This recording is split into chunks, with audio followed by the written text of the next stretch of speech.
Chapter 3:15. Standing at the side, Han Yi and the black-clothed guards don't feel anything. But the flowers, plants, and trees in the entire courtyard seem to be growing crazily, swaying excitedly. Then, everyone in the courtyard witnessed a miraculous scene. In just 4 hours, they have actually experienced the 4 seasons of spring, summer, autumn, and winter in this courtyard. Even Mei, who was originally cultivating hard in her room, is drawn out, because a green plant that should have withered in her room has unexpectedly regained its vitality and even blossoms and bears fruit.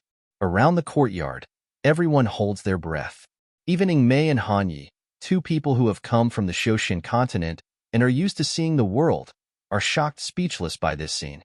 Not to mention those black-clothed guards who are the natives of the Yinwu continent. Everyone's gaze towards Mayan is filled with shock and awe. As time goes by, the only quiet piece of soil once again slowly grows 3 blue seedlings. And that dark cloud spirit flower plant that was originally being eroded by more and more black spots, the black spots on the branches and leaves silently recede. The pale blue color slowly turning into a clear blue like the sky. Under the sunlight, the small plant emits a luster, simply too beautiful to behold. Ding dong, ding dong. The sound of the zither slowly recedes, eventually seeming to dissipate into the distant horizon. Mayan's forehead is already covered with fine beads of sweat, and her complexion is even more sickly pale. But her pair of languid and indifferent peach blossom eyes project a bright light of excitement, because she is already convinced that the Shun musician's flourishing skill can not only accelerate the growth of plants, but can even make the dark cloud spirit flower that hasn't bloomed for thousands of years grow.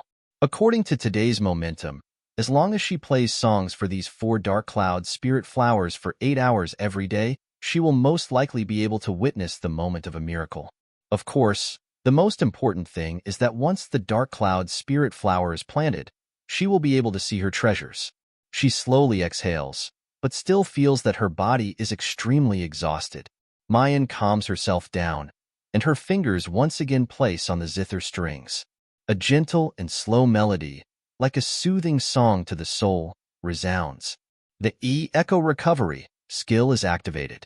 In a split second, Mayan feels a rich and mellow internal force continuously gush out from her chi. Except for Han Yi and Mei. The other black-robed guards all revealed intoxicated expressions. The profound chi in their bodies seemed to be stimulated by some kind of power, lingering around their bodies and cleansing their meridians and bodies over and over again. This feeling was too mysterious and intoxicating. At the end of the song, all the black-clothed guards still wanted to continue. Looking at Mayan, his gaze is filled with passion and longing. The girl in front of him was the famous Enchantress of medicine in Tianyuan City. Originally, they thought that the so-called Enchantress was just an undeserved reputation. Just like that divine Dr. Qian Qing, these people would not put him in their eyes at all. But today, he truly witnessed Mayan's methods and personally felt the benefits brought about by the sound of the zither. Only now did they realize how wrong they were. The Enchantress, Jun Mayan, is truly worthy of being the woman that Master has taken a fancy to. Truly, too powerful. It was too special. Mayan stretches herself and stands up. The Tianimo Qin disappears between her fingers. Under the effect of echo regeneration, the profound chi that he had consumed was more or less replenished. Chapter 3:16. She dusts off the dust on her body and stands up. As soon as she turns around, she sees Mei looking at her unblinkingly. The corner of Mayan's mouth immediately hooks up. Her long eyelashes like crow's feathers gently blink, overflowing with a crafty and charming light. Mei, if you stare at me like that, I'll misunderstand that you've already fallen in love with me. As she speaks, she's already leaning forward. That beautiful face and a pair of sparkling smiling eyes suddenly appear in front of Mei. Mei's iceberg-like face suddenly changes. He hastily tries to retreat, but because he doesn't have a firm footing, he falls back. Mayan reaches out to grab him. Wrapping her arms around his slender waist, she pulls him back into her embrace, chuckling, "Be careful. If you fall and hurt yourself, I'll be distressed." You. Ingmei's complexion changes again and again, but he can't speak another word. On the side, Hanyi and the black-clothed guards look even more like they've seen a ghost. Hanyi only feels as if 10,000 vicious beasts are galloping through his head. Heavens! Why didn't a lightning strike him to death? Why did he have to see this scene? Miss Mayan, whom Jun Shang only has a soft spot for, is this intimate with Ingmei, moving her hands and feet. If Jun Shang were to find out, Hanyi shudders. He really doesn't dare to think about it anymore. Jun. Miss Jun. You have to conduct yourself. You're Jun Shang's woman. Even if you can't harm Ingmei. He's so scared that he can't even speak properly. However, Mayan's smile became even more cheerful, her eyes filled with a mischievous light. Suddenly, she grabs Ingmei's collar and gives him a chirp on his fair and tender cheek. There's a deathly silence. Han Ye's eyes go dark, and there's only one word in his mind. It's over. The black-clothed guards scramble to be the first to turn around, wishing that they had never seen this scene. On the contrary, it's the kissed Ingmei. After the initial shock and amazement, he looks at Jun Mayan, who's very close at hand. He sees the craftiness and mischief glinting in those peach blossom eyes. A thought suddenly arises in his mind. You know. Mayan chuckles. Know what? Ingmei bit her lip and didn't say anything, but she held her wrist. Mu Yin raises her eyebrows, marveling at the sharpness of the youngster in front of her. Yes, she did know the secret of the shadow charm. That day when he fought with Ingmei, her fingers inadvertently touched the youth's pulse. In the blink of an eye, everything was exposed. A man's pulse was completely different from a woman's. No matter how much Ingmei pretended to look like a man, like a beautiful youth. However, her pulse would not lie. That's right. Ingmei was not a man, but a genuine beauty. This is also the reason why Mu Yin has repeatedly taken liberties with her. Mu Yin has never seen a woman disguising as a man, and being able to do it so successfully. There was not a trace of makeup on her. His temperament is as cold as ice, and his entire body's austere aura is even more frightening and moving than Han Ye's. Do you want to know why your chest always hurts? It even affected the growth of your cultivation? Mu Yin leaned closer to Ingmei and said in a low voice. Ingmei stares blankly and subconsciously asks, why? Mu Yin hooks up the corner of her lips, and her smile is exceptionally bewitching, because being bound for a long time is not good for your body. Chapter 317. Mu Yan's smile becomes even more brilliant. If you want to know the solution, remember to secretly come and find me at midnight tonight. The blush on Ingmei's face deepened. She was once as cold as ice, but at this moment, she was hesitant to speak. From Han Ye's point of view, he feels that Ingmei is blushing. She's wanting to speak with shyness and tenderness. No, it couldn't go on like this.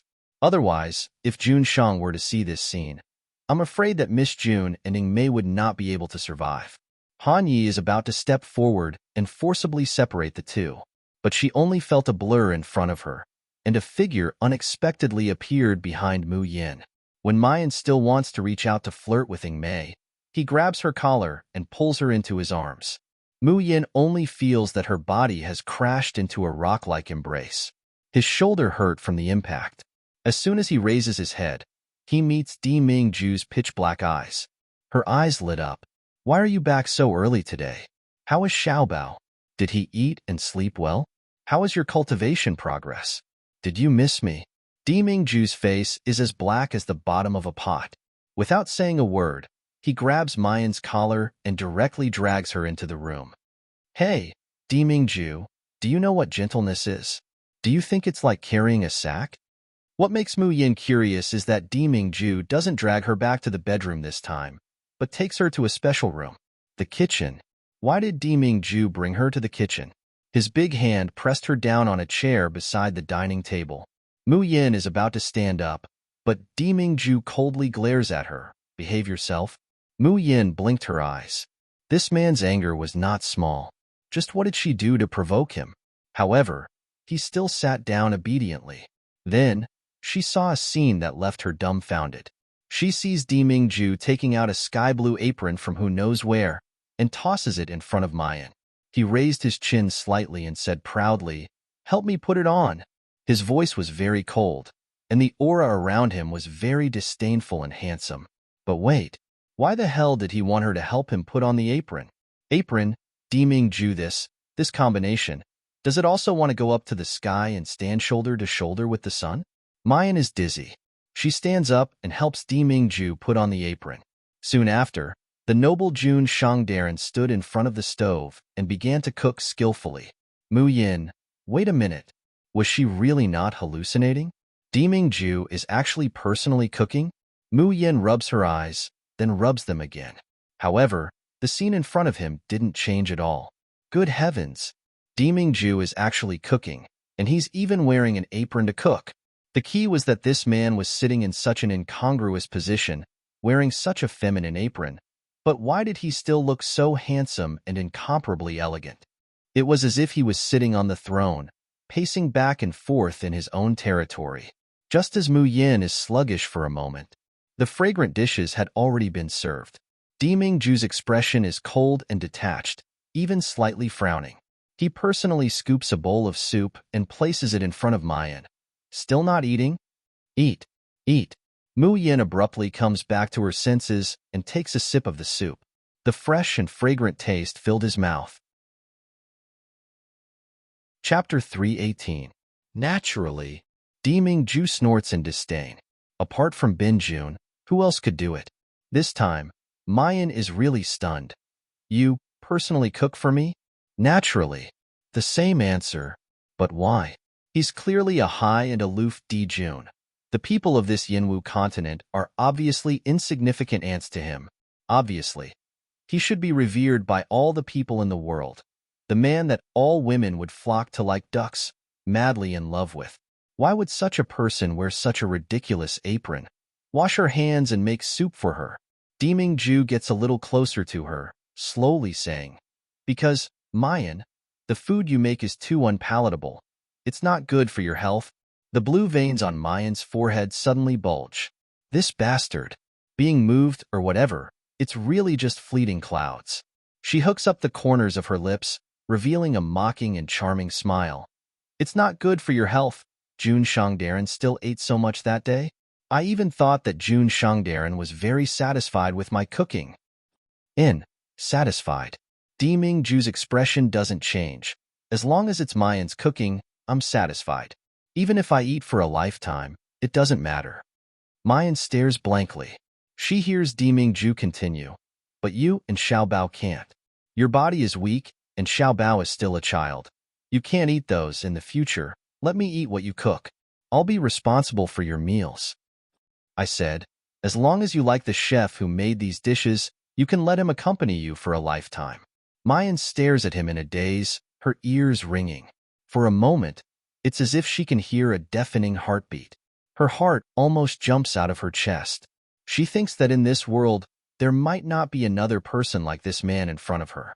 For her, he can forget his own identity and do anything that doesn't match his identity. Mayan has a bad premonition. If Dimingju's feelings are always this passionate and resolute, if she continues to get along with this man day and night, she will soon not be able to keep her heart. Why are you looking at me like a fool? Dimingju slightly frowns, putting food on her plate.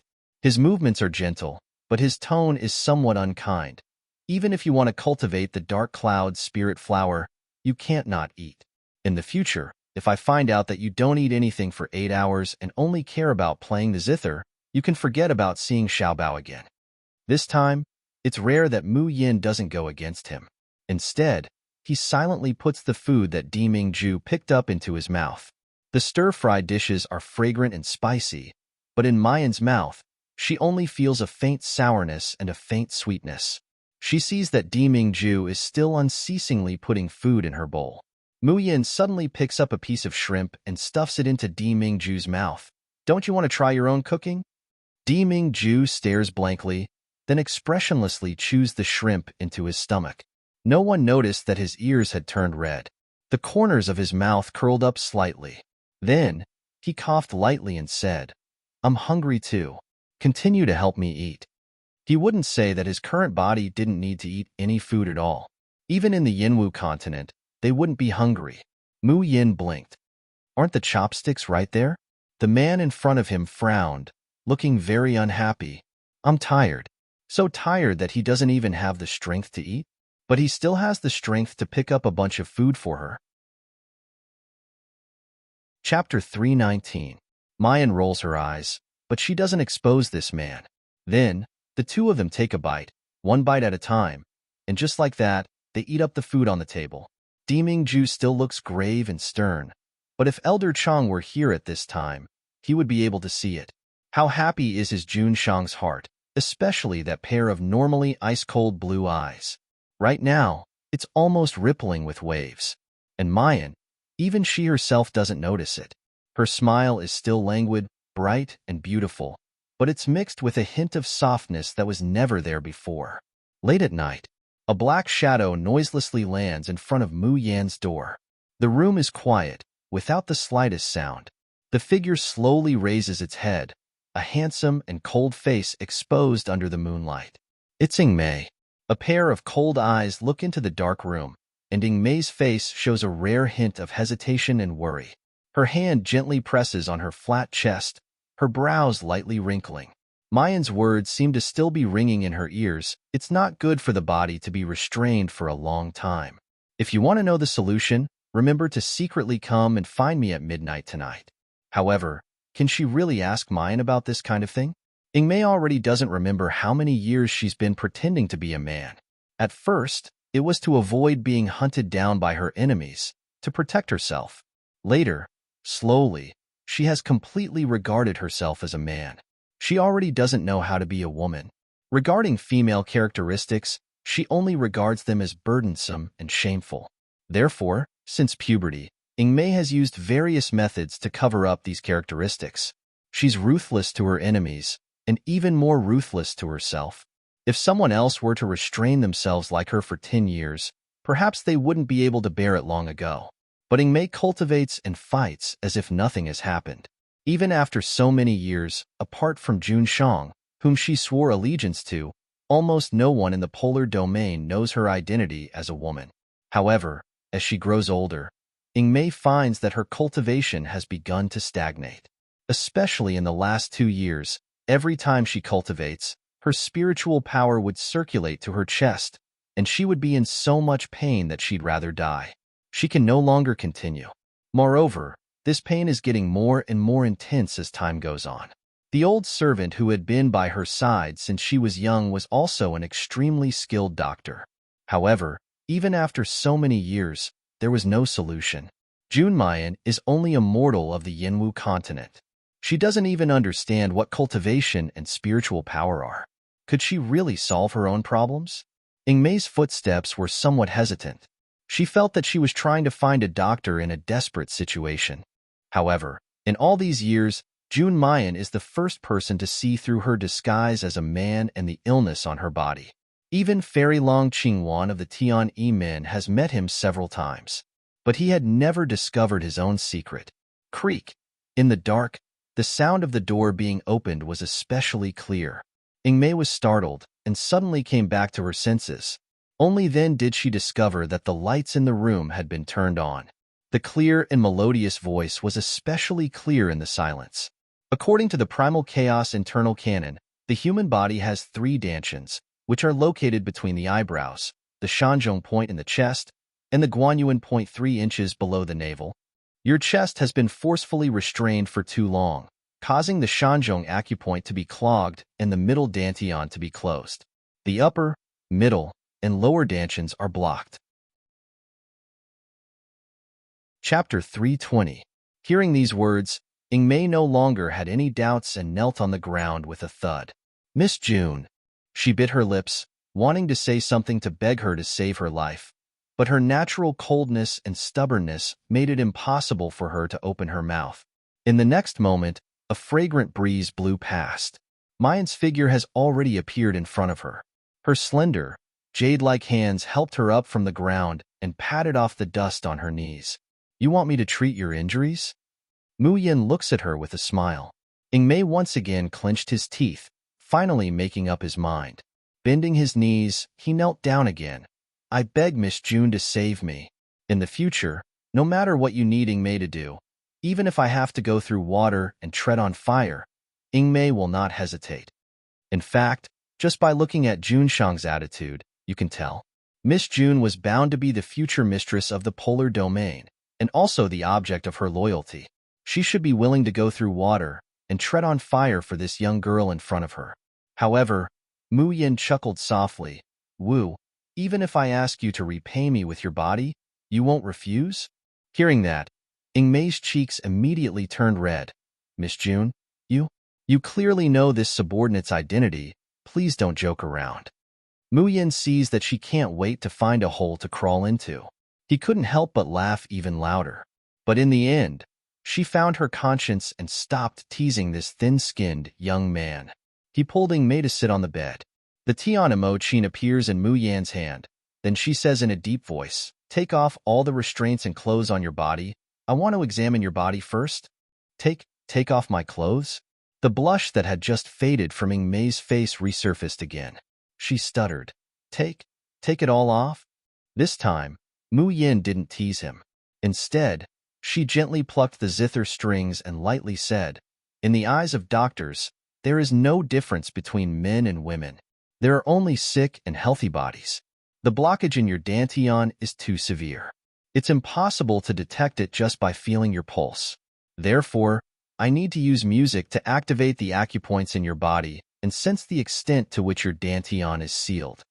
Under the candlelight, the girl's beautiful face was dyed with a trace of irresistible majesty. Ingmei subconsciously did as she was told. In a trance, she even thought that she was facing Junshang. Because only Junshang didn't need to display his might and aura to make people willingly submit to him, making them unable to go against him. One by one, the clothes on his body were taken off by Ingmei, including the band around his chest. The girl's beautiful figure is revealed in front of Mayan. However, on her fair body, one could see a patch of bruise on her chest. Contrasting with the snow-white skin on other parts of the body, it was a particularly ghastly sight. Mu Yin frowned slightly. He looked at the woman in front of him with a trace of pity in his eyes. Such a little girl had been restraining her feminine characteristics for 10 years. What kind of suffering and pain must they endure every day? The sound of the zither rang out slowly, from a whisper to a gentle flow, and then to a stormy sea. Ingmei's expression slowly changed from shyness and indifference to pain. Beads of sweat rolled down her forehead. Her fair skin was flushed red like fire. That slender body trembled more and more violently under the candlelight. Finally, with the high and sharp sound of the zither, it surged to the climax. Ingmei also let out a shrill cry that pierced through the night sky. She suddenly collapsed to the ground, gasping for breath. After the climax, the sound of the zither gradually calmed down until it completely disappeared. Chapter 321. It wasn't until Mu Yin came forward and draped a coat over her body that she suddenly came back to her senses. Then, Ingmei's eyes suddenly widened, because she realized that the pain in her chest was constantly tormenting her. At this moment, more than half of it had disappeared. Ever since the onset of her illness, she had never felt so comfortable breathing. Ingmei abruptly sits up. Not even caring that he is currently unclothed, he heavily kowtows to Mu Yin 3 times. He opened his mouth to speak, but his voice seemed to be stuck in his throat. No matter how much he expressed his gratitude, it would all be futile and powerless in the face of such great kindness. She only knows that from now on, her life is not only Junshang's, but also Miss June. On the contrary, Mayan smiles lightly. Your treatment is only 1/10 complete. From now on, you will have to receive my zither treatment every few days. In addition, I'll prepare some special drafts for you. You can rub it on your chest every day before going to bed. Ingmei's eyes are filled with gratitude. Not only did Mayan treat her, she also prepared drafts for her to alleviate her pain. Who knew that in the next sentence, he would hear Mayan say in a teasing tone, "These drafts can restore your jade rabbit to its perfect shape. It's clearly such a beautiful and alluring figure, but it's forcibly turned into a flat one." It's really a reckless waste of God's gifts. Rest assured, with the drafts that I've prepared to recuperate, I guarantee that under the premise that you won't be exposed, you'll still have a figure that would make all the women in the world envy. Ingmei was practically running away. Without even putting on his clothes properly, he rushed out of Mu Yan's room. As soon as he rushes outside, he bumps into Han Yi, who is rushing over. Ingmei, did you hear a scream just now? It seemed to be coming from Miss June. Han Ye's voice abruptly stops. As if he's seen a ghost, he looks at the disheveled Ingmei. Then he looks at Mayan, who's only wearing pajamas in the room. You. In the middle of the night, a man and a woman were alone, their clothes disheveled. Ingmei slammed the door shut, straightened his clothes, and let out a long sigh of relief. Fortunately, although she was in a hurry when she came out, she still wrapped the cloth around herself. Otherwise, she's afraid that she would have already been exposed in front of Han Yi. I say, little shadow, don't you want to die? Han Yi suddenly raises his voice. Ingmei buttoned up his clothes and coldly glanced at him. His eyes were filled with disdain that said, "You're so noisy." Han Yi takes a deep breath, silently repeating 100 times in his mind, "Don't bother with this smelly brat. Do you know who Miss June is? That is our Jun Shang's destined daughter, the future mistress of our polar domain. Is there something wrong with your brain, or is there something wrong with you? How dare you? How dare you?" Han Yi can't continue to say the last sentence. He felt that his heart was about to be struck by lightning when he thought of the scene just now. It's as if a jealous Jun Shang Darren has appeared before his eyes, peeling off the skin and pulling out the tendons of this stinky brat before him, frying, steaming, and deep-frying him. Grabbing Ingmei's collar, Han Yi takes a deep breath and says, "No matter what, if you still want your little life, then stay away from Miss June for me. Otherwise, if Jun Shang finds out, you're dead for sure." Ingmei raised his eyebrows, his expression saying, "Are you an idiot? It was Jun Shang who told me to watch over Miss June. While protecting Mayan, he also prevents her from escaping." Chapter 322. Han Yi is simply about to explode from anger from this brat. Jun Shang asked you to watch over Miss June. He didn't ask you to. He didn't ask you to. Embezzlement? You brat. You could have taken a fancy to any woman, but you actually took a fancy to Master's woman. This wasn't stupidity. It was stupidity to the point of seeking death. Ingmei waited for a long time, but did not get to the main point. He could not help but frown. "What are you trying to say?" She brushed away the wrinkles on her clothes. The blush on her face faded away in the cold morning wind. "If you don't have anything to say, why don't you leave now?" You want me to leave?" "Of course." Ingmei glanced at him even more disdainfully. "What if you disturb Miss June's sleep?" Poochie. Han Yi feels that his little heart has been struck by lightning and then ruthlessly pierced by an arrow. "Ingmei, you bastard who values love over friendship." Han Yi turns around to leave, but just after taking 2 steps, he suspiciously turns his head back. "Why aren't you leaving?" "I want to protect Miss June." Ingmei looked back calmly. "Naturally I won't leave." Poochie. The second arrow pierced his heart. Han Yi staggers away, his back unspeakably bleak. After returning to his room, he tossed and turned for most of the night. It was only when the sky brightened that he abruptly sat up from his bed, his eyes shining. Yes, that's right. That bratting May must have not been close to a woman for too long. That's why he was captivated by Miss June. But no matter how good Miss June is, she's still Jun Shang's woman. How could it be May's turn? So, the most reliable way is to bring Little Shadow out to see more women. As long as he had tasted the taste of a woman, he would know that Miss June was not. All right. Even if Miss June is the best, you can't even think about her. There are plenty of fish in the sea. I'm sure that once Little Shadow enters that brothel, he will definitely forget about Miss June. In the next few days, the dark cloud spirit flower grew better and better. Mayan's mood is also getting more and more cheerful day by day, but also more and more urgent day by day. After all, it had been 5 days since she last saw her baby. However, on the 5th day of the dark cloud spirit flower's growth, a problem occurred. On this day, the dark cloud spirit flower should have bloomed. However, the flower bud grew out, but it did not bloom. When Mayan plays the Tian Emochin, she can even feel the powerful force surging within the flower bud. However, the flower bud seemed to be bound by a layer of barrier. He couldn't break through with just his zither music and flourishing. Muyin didn't know what that barrier was and how to break through it. For a moment, her heart was incomparably impatient. One had to know that the life cycle of the dark cloud spirit flower was only 7 days. Every day, it had to grow to a new stage. Otherwise, after today, before the flowers bloomed, the 5 dark cloud spirit flowers would all wither. But how could he break the barrier outside the flower bud? Following beside Mayan, Ingmei sees her frowning. She, who has never liked to talk, couldn't help but open her mouth. "Miss June, is there anything I can help you with?" Mu Yin turns to look at her and ponders for a while. Suddenly, she has a flash of inspiration. The birthplace of the dark cloud spirit flower is not in the Yinwu continent, but in the Xiujin continent. There's only internal force in the Yinwu continent, not spiritual energy. The dark cloud spirit flower is unable to bloom. Is it because she's using mysterious energy to play the Tian Emochin? Chapter 323. Mu Yin quickly pulls Ingmei over and teaches her how to pluck the strings. Furthermore, he asked her to use her spiritual power while plucking the strings.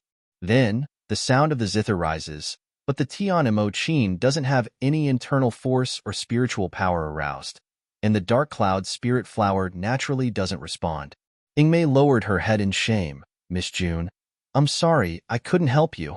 It's not because spiritual power can't be used in the Yinwu continent. A small amount of spiritual power can still be used. But this Tian Emochin in front of him doesn't seem to be something that anyone can use." When Mayan plays, a unique energy overflows from the Tian Emochin. But when Ingmei moved it, it was just a dead object, without any reaction. Mu Yin also thought of this. Apart from her and Xiao Bao, this Tian Emochin seems to be the most ordinary broken zither in the hands of anyone else. He couldn't unleash any power at all. But Ingmei suddenly hesitates. "Miss June, perhaps you can try it with Junshang?" On the Xiujin continent, no matter what kind of spirit tool it doesn't matter who it is, Lord can control it. He seems to have a natural affinity with those spiritual objects. As she heads to Diming Ju's room to look for someone, Mayan's mind is still echoing with Ingmei's words. It had a natural affinity with Fei's. This description reminded her of Xiao Bao. It was the same for her treasures. They had a natural affinity with spiritual items, magical treasures, and strange beasts. That's why, no matter which deep mountain, wild forest, or secret territory he enters, he would be able to sense the location of the most precious draft at the first instant. Diming Ju unexpectedly also has this kind of talent. Oh, in that case, he could be considered to be qualified to teach little Bao. Mayan is immensely proud of herself as she thinks about her darling's fierceness when she suddenly hears the voices of 2 maids. There were maids and guards in the courtyard, but usually, they only did some cleaning and guard work. Even if it's Ingmei and Han Ye's room, they're not allowed to enter at will. Diming Ju's room is cleaned by Han Ye, and Mayan's room is cleaned by Ingmei. Have you heard? Shi Xinzi is coming here? Shi Xinzi? Which fairy Shi? It can't be the one in Ghost City. Other than that person, who else has the qualifications to be called Shi Xinzi? You should know that this person was personally invited by our master. I thought that master had only personally invited that Enchantress June. The Enchantress is naturally extremely powerful, but if she wants to be mentioned in the same breath as Shi Xinzi, I'm afraid she's still far off. Ghost City Shi Xinzi? Which fairy Shi? Diming Ju invited people over? Mayan's footsteps stop in front of Diming Ju's door, unconsciously listening to the conversation between the two. Regarding this Shi Xinzi, a name surfaced in her mind, and she wanted to verify it. However, before the 2 maids could say anything, the door to the room creaked open. Diming Ju's handsome face appears in front of her, his eyes staring unblinkingly at her. "What are you doing standing outside?" He paced back and forth in anticipation, waiting for Mu Yin to take the initiative to push open the door and enter his room. However, this woman stood outside for so long and refused to come in. Diming Ju really can't wait any longer. He can only push the door open and come out himself. As soon as the 2 maids see Diming Ju coming out, they simultaneously kneel down, their faces red with shame, even though she knew how mysterious and unreachable her master was. Chapter 324. But every time they see that man's handsome face, that disdainful aura, it still makes their hearts thump, wishing that they could jump out of their mouths. Mu Yin sees the two little girls acting like this, and she can't help but feel disappointed that it's impossible for her to continue gossiping. I want to ask you for a favor. She pulls back her thoughts and explains her purpose. Di Mingju's heart skips a beat. This is the first time that Mu Yin has taken the initiative to ask him for help. But on the surface, there's still a cold look, and he only lightly spits out a word. Okay. Mu Yin stares blankly. You're not going to ask me what kind of favor? Di Mingju snorts, glaring at her with dissatisfaction. Could it be that in your eyes, Bin Jun can't even help you with a small favor? Mu Yin, Jun Shangdaran, isn't your focus wrong? Seeing Di Mingju place his slender hands on the Tian Imo Qin, Mu Yin can't help but feel nervous. Can the Tian Imo Qin really approve of other people besides her and Xiaobao? Moreover, will Di Mingju discover the abnormality of the Tian Imo Qin? In the Yinwu continent, the zither of ordinary musicians are also made from special spiritual objects. Just like the weapons in the hands of martial artists, they can react to internal force. But how can those zither be compared to the Tian Imo Qin? Di Mingju curls his fingers, as if he's going to play. But suddenly, he stops and turns to look at Mu Yin. Bin Jun doesn't understand music theory. You come and personally teach me. Mu Yin stares blankly. Don't understand music theory? But just plucking the strings and stimulating spiritual power, there's no need to understand music theory at all. But facing Di Mingju's stubborn eyes, Mu Yin still compromises. Who told her to ask Di Mingju for help? 5 slender fingers, as fair as jade, press on the back of Di Mingju's hand. Mu Yin's fingertips tremble uncontrollably. The man's hands are very beautiful, slender, fair, with distinct joints, like a work of art carved from fine jade. But when Mu Yin's beautiful little hands, which seem to be shrouded in luster, are overlapped with his, she can clearly feel the difference between a man and a woman. Mu Yin usually doesn't blush when she teases Di Mingju. At this moment, looking at the two pairs of crossed hands, she could only feel her heart beating faster and her ears turning red. But right at this moment, Di Mingju tilts his head and slowly breathes into her ear. Still not going to start? The man's sexy aura assaulted her senses. Mu Yan's finger trembles again, and it slides between Di Mingju's fingers. The two people's hands almost become entwined with each other's. She promptly gathers her mind and takes a deep breath. She gently plucks the zither strings with Di Mingju's fingers. The sound of the zither rose up in spirals. It was a little messy and a little sobbing, but it was indescribably beautiful. The man and woman snuggling together looked so beautiful under the sun. It was as if they were a match made in heaven. When Imei saw this scene, she turned her head away in embarrassment, but her eyes revealed a trace of a happy smile. After being alone for so long, it was great that his master could find someone he loved. The person master was looking for was actually Miss June. This was simply too great. Hanyi, who just came in from outside the courtyard, sees this scene, but he doesn't see Mei's expression. Thus, he automatically and spontaneously understood that Mei saw the intimacy between Junshang and Miss Mu Yin. She sadly turned her head away, unwilling to take another look. Han Yi clenches his fists, becoming more determined. Tonight, he will take Little Shadow to see the world. Chapter 325.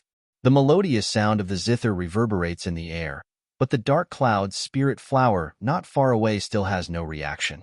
Although Mu Yin is already mentally prepared, she still regretfully stops guiding Di Mingju to play. Turning to face Di Mingju's unsatisfied face, Mu Yin opens her mouth to appease him. It's all right. This isn't your fault. It's my zither that's a bit special. Apart from me and Xiaobao, it's useless for anyone else to play. Moreover, this method might not be right. I'll think of something else. Mu Yin hasn't finished her words. Di Mingju narrows his eyes in displeasure, his fingers still resting on the zither strings suddenly pluck. Clang. There was a sound. In a split second, The surroundings of the Tian Imo Chin seem to form a wave of air that sweeps out. It's like a gust of wind, and huge waves have risen in the medicine field. Countless drafts and weeds shake violently, even snapping. And after the sound of the zither, the 4 blue flower buds that were originally budding actually slowly open up a little bit of a gap at a speed visible to the naked eye. A strong and refreshing fragrance pervades the entire courtyard. Mu Yin instinctively takes a deep breath. Her body and mind are indescribably comfortable. She even has an illusion that her qi that has been shackled for a long time. Her bottleneck seems to be faintly loosening. This method is really effective. The dark cloud spirit flower's bloom requires a higher level of energy than mysterious energy, that is, spiritual energy. And Diming Ju is the same as Xiao Bao. He doesn't need to recognize a master to manipulate the Tian Imo Chin. Wait a minute. Mu Yin abruptly comes back to her senses, looking unkindly at Diming Ju. You can drive the sound of the zither and make the dark cloud spirit flower bloom without playing the zither? Diming Ju steps closer to her, his voice heavy. That's right. Did you just play with me? Mu Yin grits her teeth. No. Diming Ju denies it as he bends down and gives her a light peck on her lips. It's to collect a reward. Mu Yin, regarding this man's increasingly shameless actions and thick-skinned behavior, she's actually left speechless. On the side, Han Yi and Ing Mei are dumbstruck as they watch. Is this still that cold, aloof, and unapproachable Jun Shang of theirs? Moreover, why do they always feel stifled in their hearts, wanting to turn their heads and leave? Out of sight, out of mind. If Han Yi had read Bailey Liuin's notes, he would know that there's a phrase called feeding dog food. As long as Jun Shang and Miss Mayan are together, he will be constantly fed dog food. It was especially unrequited. However, Ing Mei, who had a crush on Miss June, must be even sadder than him. Han Yi feels that his gloominess is just fleeting clouds. He must pull little shadow back from the wrong path. The barrier around the dark cloud spirit flower's flower bud has been broken. Next, the flower's full bloom is Mu Yan's matter. A zither melody that was several times more pleasing to the ear rang out. Just like that, Mu Yin sits cross-legged on the ground. Her white clothes and black hair are gently blown by the breeze. She faintly smiled, her jade-like fingers gently moving. Her watery eyes, under the sunlight, seemed to be able to create layers of ripples, stirring up one's heart. Diming Ju's eyes stare unblinkingly at the young girl in front of him. The flame in his eyes is suppressed, hidden, but it seems like it could start a prairie fire at any time. No longer able to be controlled, no longer able to endure. As the music flowed, an invisible energy field spread out, enveloping the entire courtyard. Chapter 326. Many of the herbs in the medicine field are rare drafts, and it takes at least 10 years for them to grow. But during this time, they have already harvested several batches. That's because every time Mayan plays the Tian Imo Chin and activates the Flourishing Prosperity skill, the 4 seasons will change in the entire courtyard, and the vegetation will grow wildly. And as Mayan's skill matures, the number of times the 4 seasons will change from 1 to 2, 3, 4. Diming Ju already knew that the woman he likes isn't ordinary. The Shun musician is even more extraordinary. But seeing the scene of the 4 seasons changing in the courtyard, his pupils still slightly contract. The legendary Shin musician, his Mayan, seems to be more special and powerful than he imagined, but also more dangerous. Whatever happens in this courtyard, not a shred of it can be leaked out. Diming Ju lowers his voice, coldly instructing Han Yi. The sound of the zither alone can give birth to all things, and even make the dark cloud's spirit flower bloom. If such news were to spread, the entire Yinwu continent would probably be turned upside down. No, not only the Yinwu continent, even the Xiuzhen continent would, and at that time, Mayan's identity as a Shin musician might not be concealed. Han Yi abruptly comes back to his senses and promptly bows. Master, rest assured, the guards around are all trusted subordinates. Other people can't come to the medicine garden. Miss Mayan's uniqueness will never be known by anyone else. As the music slowly comes to an end, Mayan opens her eyes and looks at the dark cloud spirit flower with a frightening brightness. Normally, she would be so tired that she almost collapses after using the flourishing prosperity for a few hours. She needs the assistance of the echo sound to recover. But today, when she's playing, her nose is filled with the fragrance of the dark cloud spirit flower. This fragrance seems to have a spiritual nature, drilling straight into her lungs, into her meridians and chi. All her tiredness is swept away under the nourishment of this fragrance, and her dried-up internal force is once again filled up. Moreover, Mayan is sure that it's not her illusion. Smelling the fragrance of the dark cloud spirit flower, her bottleneck really loosens. Although it's only a little, she can't help but approach the dark cloud spirit flower, reaching out and gently touching the crystal-clear petals. The petals gently sway on her fingertips, and the fragrance becomes more and more intense, as if responding to her. Mayan only felt that she was liking this flower more and more. Deming Ju. She gets up and looks at the man standing not too far away. These dark cloud spirit flowers, can you give me one? She had cultivated a total of 4 dark cloud spirit flowers. Even if Deming Ju needs dark cloud spirit flowers, he shouldn't need as many as 4, right? Deming Ju takes a step closer.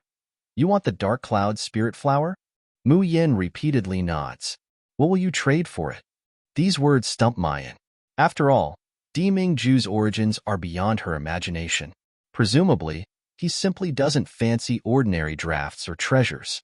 She asked hesitantly, Can I pay? I don't lack money. Then what do you lack? Mu Yin wrinkled her nose and thought, no matter what he lacked, she would think of a way to help this man get it. Deming Ju slowly bends down, whispering in her ear, Ben Jun only lacks you. Mu Yin, can you still speak properly? He takes a deep breath.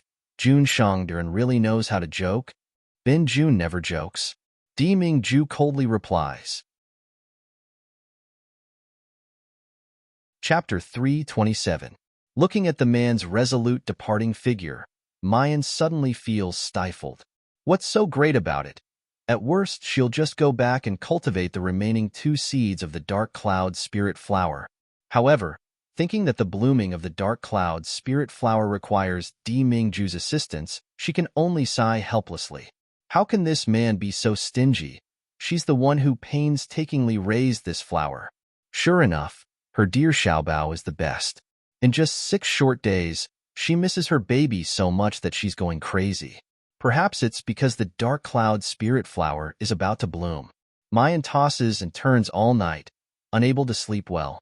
She only hopes to see Xiaobao as soon as possible. At dawn, she gets up and goes to the medicine garden. Just as she enters the courtyard, she hears faint screams coming from the west side of the house. Little shadow, do you want to kill me? Taking you to the brothel, isn't that good for you? I'll let you open your eyes and broaden your horizons, then you'll know that there are many women in this world. Don't hit me. I was wrong. Okay? I won't dare to do it again. But I advise you, Miss June is masters, you must not have any wishful thinking. That's fatal. Immediately after, there's a bang in the silence of the morning. There's also the youngster's cold voice. Idiot, is your brain made of tofu? Mu Yin snorts out a laugh. This Hanyi is really a clown. And he's so stupid. Being together with Ing Mei day and night. When will he find out that Ing Mei is a woman? Mayan curls up the corner of her lips and slowly walks in the direction of the dark cloud spirit flower. After taking a few steps, Ing Mei silently caught up to her and stood half a body's length away from her on the left. Mayan turns sideways and casts a sidelong glance at her, smiling faintly. Beauty, I heard that you're wishful thinking about me. It just so happens that I've been longing for you day and night. Why don't you just follow me? Saying that, she reaches out and hooks Ing Mei's chin, with the posture of a hedonistic tyrant teasing a beauty. Ing Mei's face flushes red all of a sudden, bewildered. After a long while, she helplessly says, Miss June, don't make trouble. Everything about this Miss June was good, but she especially liked to tease her. Mu Yin laughed heartily again before letting go of her chin. However, he did not retract his hand. Instead, he directly grabbed her wrist and pulled her to stand at the same level as him. Come, follow me to see the dark cloud spirit flower. Ing Mei moved her hand, as if she wanted to break free. After Mu Yin grabbed her again, she blushed slightly, but allowed Mu Yin to drag her forward. Miss June's fingers on her wrist were very warm, as if they had warmed her heart. His chest, which was usually in unbearable pain, felt warm at this moment. Ever since her entire clan was massacred and she shouldered a sea of blood vengeance, she had never felt so relaxed and peaceful as she did at this moment. Ingmei couldn't help but glance at the young girl beside him, and the light in his eyes grew brighter and brighter. "What are you looking at me for?" Mu Yin suddenly turns her head and glances at her with a smile. "Don't tell me I'm prettier than the dark cloud spirit flower?" All of a sudden, Ingmei meets Mayan's teasing eyes. She blushes to her ears and doesn't know where to place her hands and feet. Taking a deep breath, she follows Mu Yan's line of sight. Under the sunlight, the dark cloud spirit flower's blue branches and leaves are sparkling and translucent, as if she could see the gurgling juice inside. Chapter 328. A fresh fragrance filled the air. It was very light, but it made people feel relaxed and happy. This was the legendary dark cloud spirit flower. It was truly beautiful. However, in Ingmei's heart, he really felt that Miss June was more beautiful than the dark cloud's spiritual flower. Mu Yin gently touches the petals of the dark cloud's spirit flower. The young sprouts gently sway, as if beckoning to her. She remembered the ancient records in the space. When the petals of the dark cloud spirit flower turned into the deep blue color of the deep sea, this meant that the dark cloud spirit flower had truly matured. Today's performance might not even take 8 hours. Soon, she would be able to collect the stamen of the dark cloud spirit flower. Just as Mayan is about to take out the Tian Emochin, a white light suddenly flashes before her eyes, and a chubby rabbit appears at her feet. Mu Yin grabs the collar of the fat rabbit and picks it up. Her face is full of curiosity. "I thought you, fat rabbit, had already fallen asleep in the space, so you're still alive?" The rabbit blinks its mung bean eyes at Mayan, looking very innocent. Then he glares at his leg, signaling Mu Yin to put it down. His eyes were anxiously looking in the direction of the dark cloud spirit flower. Mu Yin lets go of it, but she narrows her eyes and says with a dangerous expression, "If you dare to eat this dark cloud spirit flower, I'll eat stir-fried rabbit meat tonight." The fat rabbit shuddered and raised its face, its eyes looking even more innocent and fawning. He nudged his chubby body to the side of the dark cloud spirit flower. He didn't touch the dark cloud spirit flower. Instead, he knelt down very close to the petals. It even took a deep breath like a human, and a look of enjoyment appeared in its beady eyes. Mayan suspiciously looks at it for a while. Seeing that it really didn't touch the dark cloud spirit flower, she takes out the Tian Emochin and begins to play. Ingmei's gaze couldn't help but land on the fat rabbit. His brows furrowed slightly, revealing a hint of curiosity. The rabbit's appearance seemed very ordinary, but Ingmei always felt that it had a strange aura, which made her feel that it was troublesome and in awe. The sound of the zither rang out, and the celestial sound lingered in the air. The plants in the courtyard swayed enchantingly. At the same time, the chubby rabbit was also shaking its head in fascination. As the song reached its climax, the fragrance of the dark cloud spirit flower became stronger.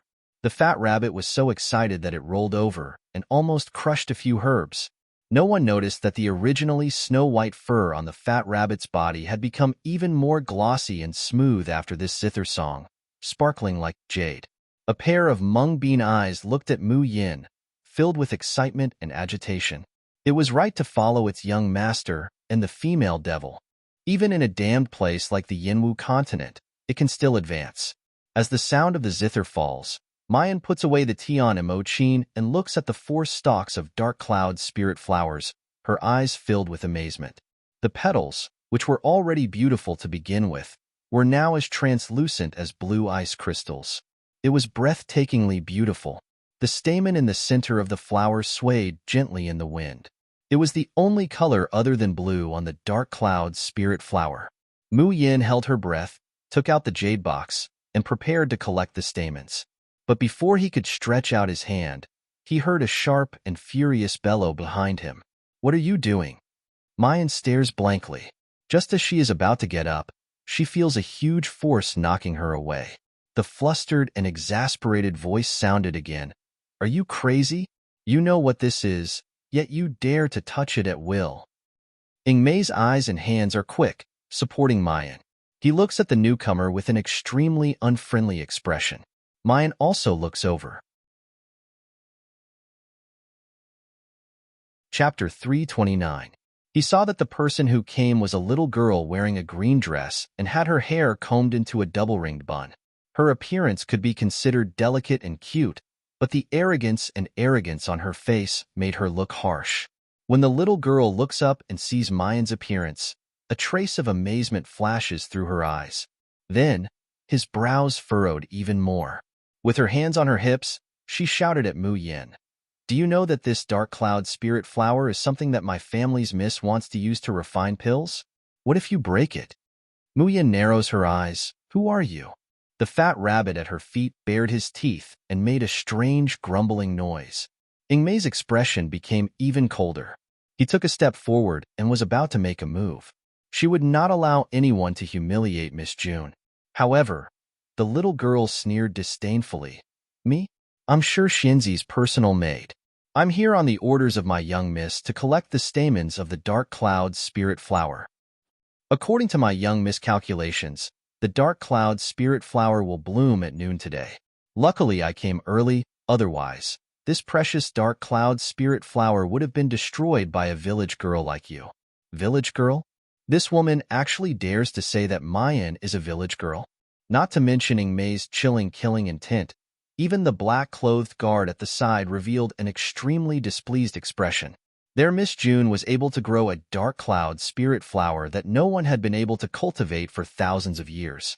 It can make the 4 seasons change in the entire medicine garden, and the drafts grow crazily. The rare and precious drafts that have grown in the medicine garden these past few days have directly benefited these black-clothed guards. Their Miss June is also a famous enchantress of medicine in Tianyuan City. She can bring the dead back to life and snatch a life from the hands of the King of Hell. Such a powerful person was actually called a country bumpkin. Where did this woman get her face from? As if sensing the killing intent in the surroundings, the maid shrunk her neck and revealed a trace of fear. But very quickly, she puffs out her chest and says with a cold snort, Our miss was personally invited by the owner of this courtyard from the ghost city. If you dare to disrespect me, aren't you afraid that your master will skin you alive? As soon as these words came out, the black-clothed guard's expression changed. Even Ingmei was startled, the murderous aura on her body vanishing without a trace. Someone invited by Jun Shang? Seeing the change in these people's expressions and actions, the maid becomes more and more complacent.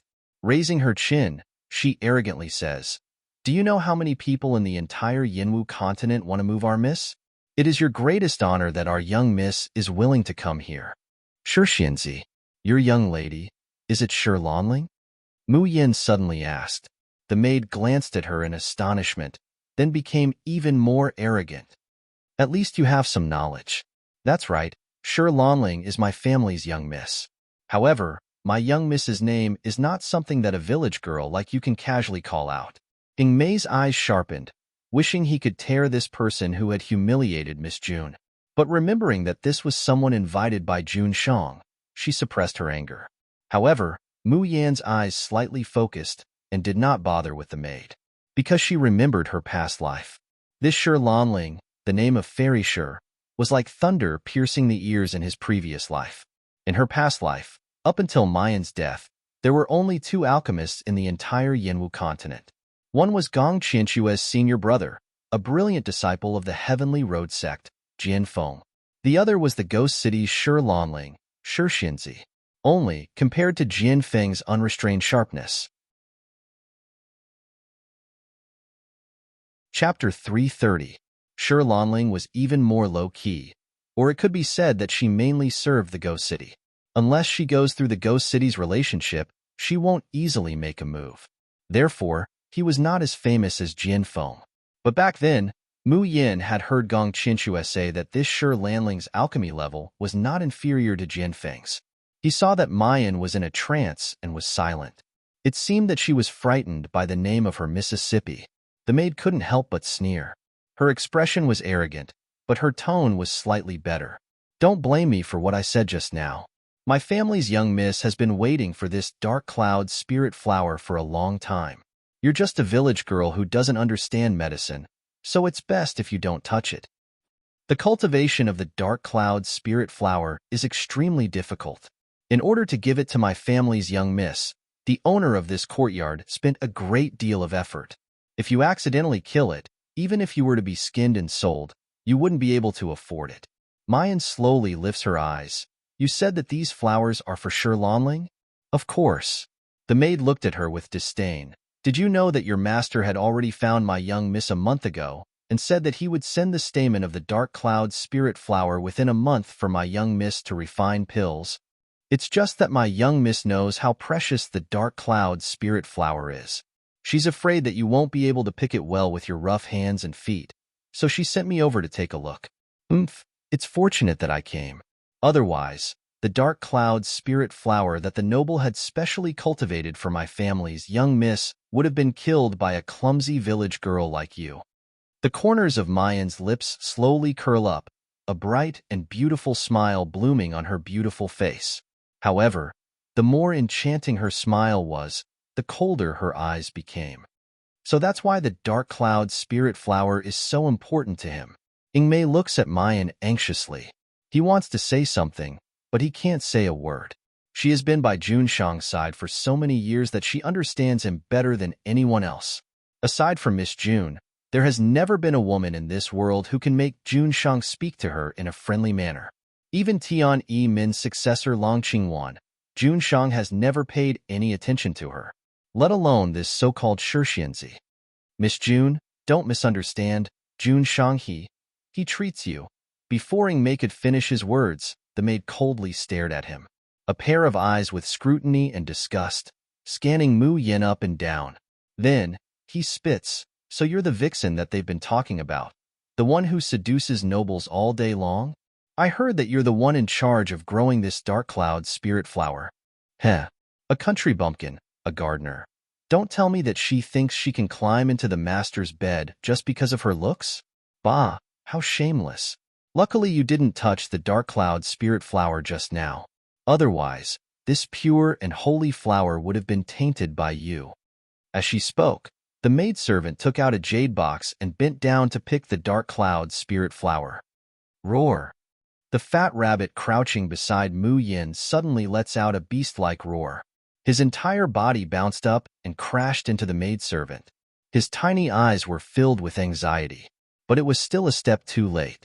The moment the maid's hand touches the dark cloud spirit flower, the dark cloud spirit flower that Mu Yin had painstakingly cultivated for 6 days and played for 8 hours a day, withers at a speed visible to the naked eye. Everyone at the scene widens their eyes, aghast at this scene. Mu Yan's heart tightens, an indescribable sadness and sourness welling up in her heart. Chapter 331. Listening to her zither every day, gently swaying when she touches them. It's like they have a life of their own, clinging to her and responding to her. But at this moment, one of the beautiful and fragile little flowers has withered. Mayan can even feel the loss of a breath of life in the air. The maidservant's face is filled with panic. She looks at the remaining black ash in her hand, the withered leaves of the dark cloud spirit flower. Then she looks at Mayan and the fat rabbit that has already jumped back to her side. She suddenly screams, "It's you. You must have done something to make this dark cloud spirit flower wither, isn't it? That's right. You must be jealous that my family's miss has gotten the nobleman's favor. So you instigated that rabbit to deliberately kill the dark cloud spirit flower. I'm not done with you." Saying that, she takes a step and suddenly pounces towards Mayan. Releasing her formidable internal force, she's actually at the peak of Earth stage. However, before the maidservant can get close to Mayan, Ingmei steps forward and stretches out her hand to block her way. Ingmei's gaze is indescribably cold. She's always liked to kill to stop killing, and use violence to curb violence. This woman dares to insult Mayan. If it was in normal times, she would have already been ruthlessly tortured to death. Meeting Ingmei's eyes, the maidservant shudders, and even the internal force that was originally condensed in her palm disperses due to fear. She trembles and opens her mouth. You? What do you want to do? I'm sure Shinzi's personal maidservant. If you hurt me, the nobleman won't let you off. Ingmei sneers, her gaze like a knife. I'll kill you and bury you in the ground. No one will know that you've been here. You? Do you want to try? The maidservant widens her eyes in horror and is about to speak. Suddenly, she catches a glimpse of several figures out of the corner of her eye. She leans back and directly falls to the ground, then lets out a pained wail. It hurts. What do you want to do? You destroyed the dark cloud spirit flower, and now you want to kill me to silence me? Woo-woo-woo. Ingmei suddenly raises her head and sees the figures coming this way. She promptly kneels down on one knee, paying respects to Jun Shang. The black-clothed guards in the courtyard kneel down, paying respects to Jun Shang.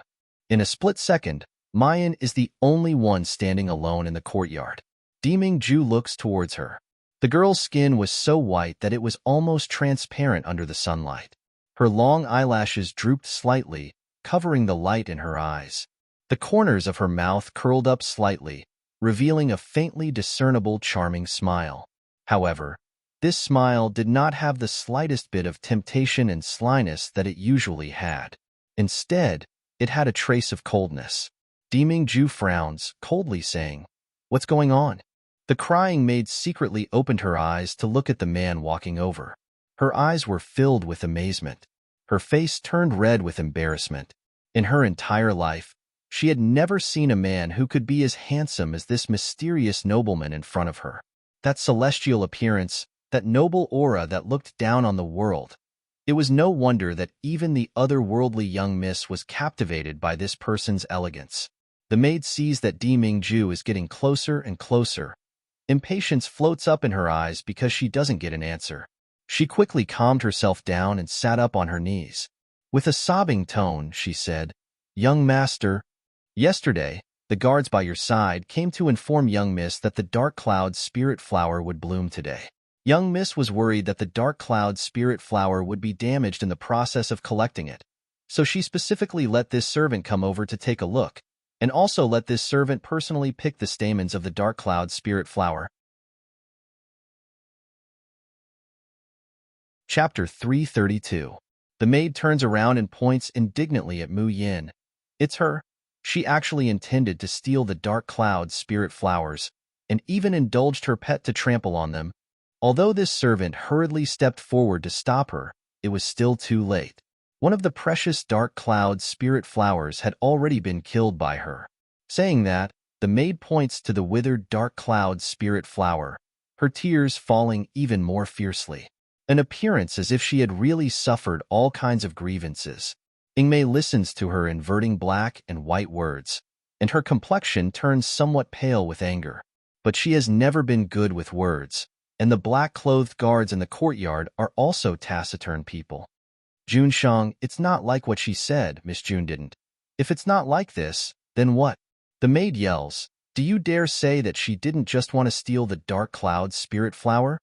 Do you dare say that you weren't threatening me just now, trying to kill me to silence me?" Ingmei's face flushes, her hands tightly clenched into fists, but she can't say a word. She has always been good at using her sword and fist to talk. But this time, the one being wrongly accused is Miss Jun. She will not allow it. Ingmei takes a step forward, about to speak, but a hand presses down on her shoulder. Mu Yin slowly steps forward, pats her shoulder, and shows her a faint smile. Then she casually looks at Deming Ju. "I destroyed the flower. So what?" Mu Yan's voice is bone-chilling. Even those peach blossom eyes, which are usually gleaming with light, seem to have condensed into frost. Deming Ju instinctively doesn't like to see such an expression on her face, and his brows slightly wrinkle. When the maid hears her words, she immediately shouts, "Gongzi, listen." She admitted it. "You did it on purpose, didn't you? Deliberately destroying my family's Miss Dark Cloud's spirit flower."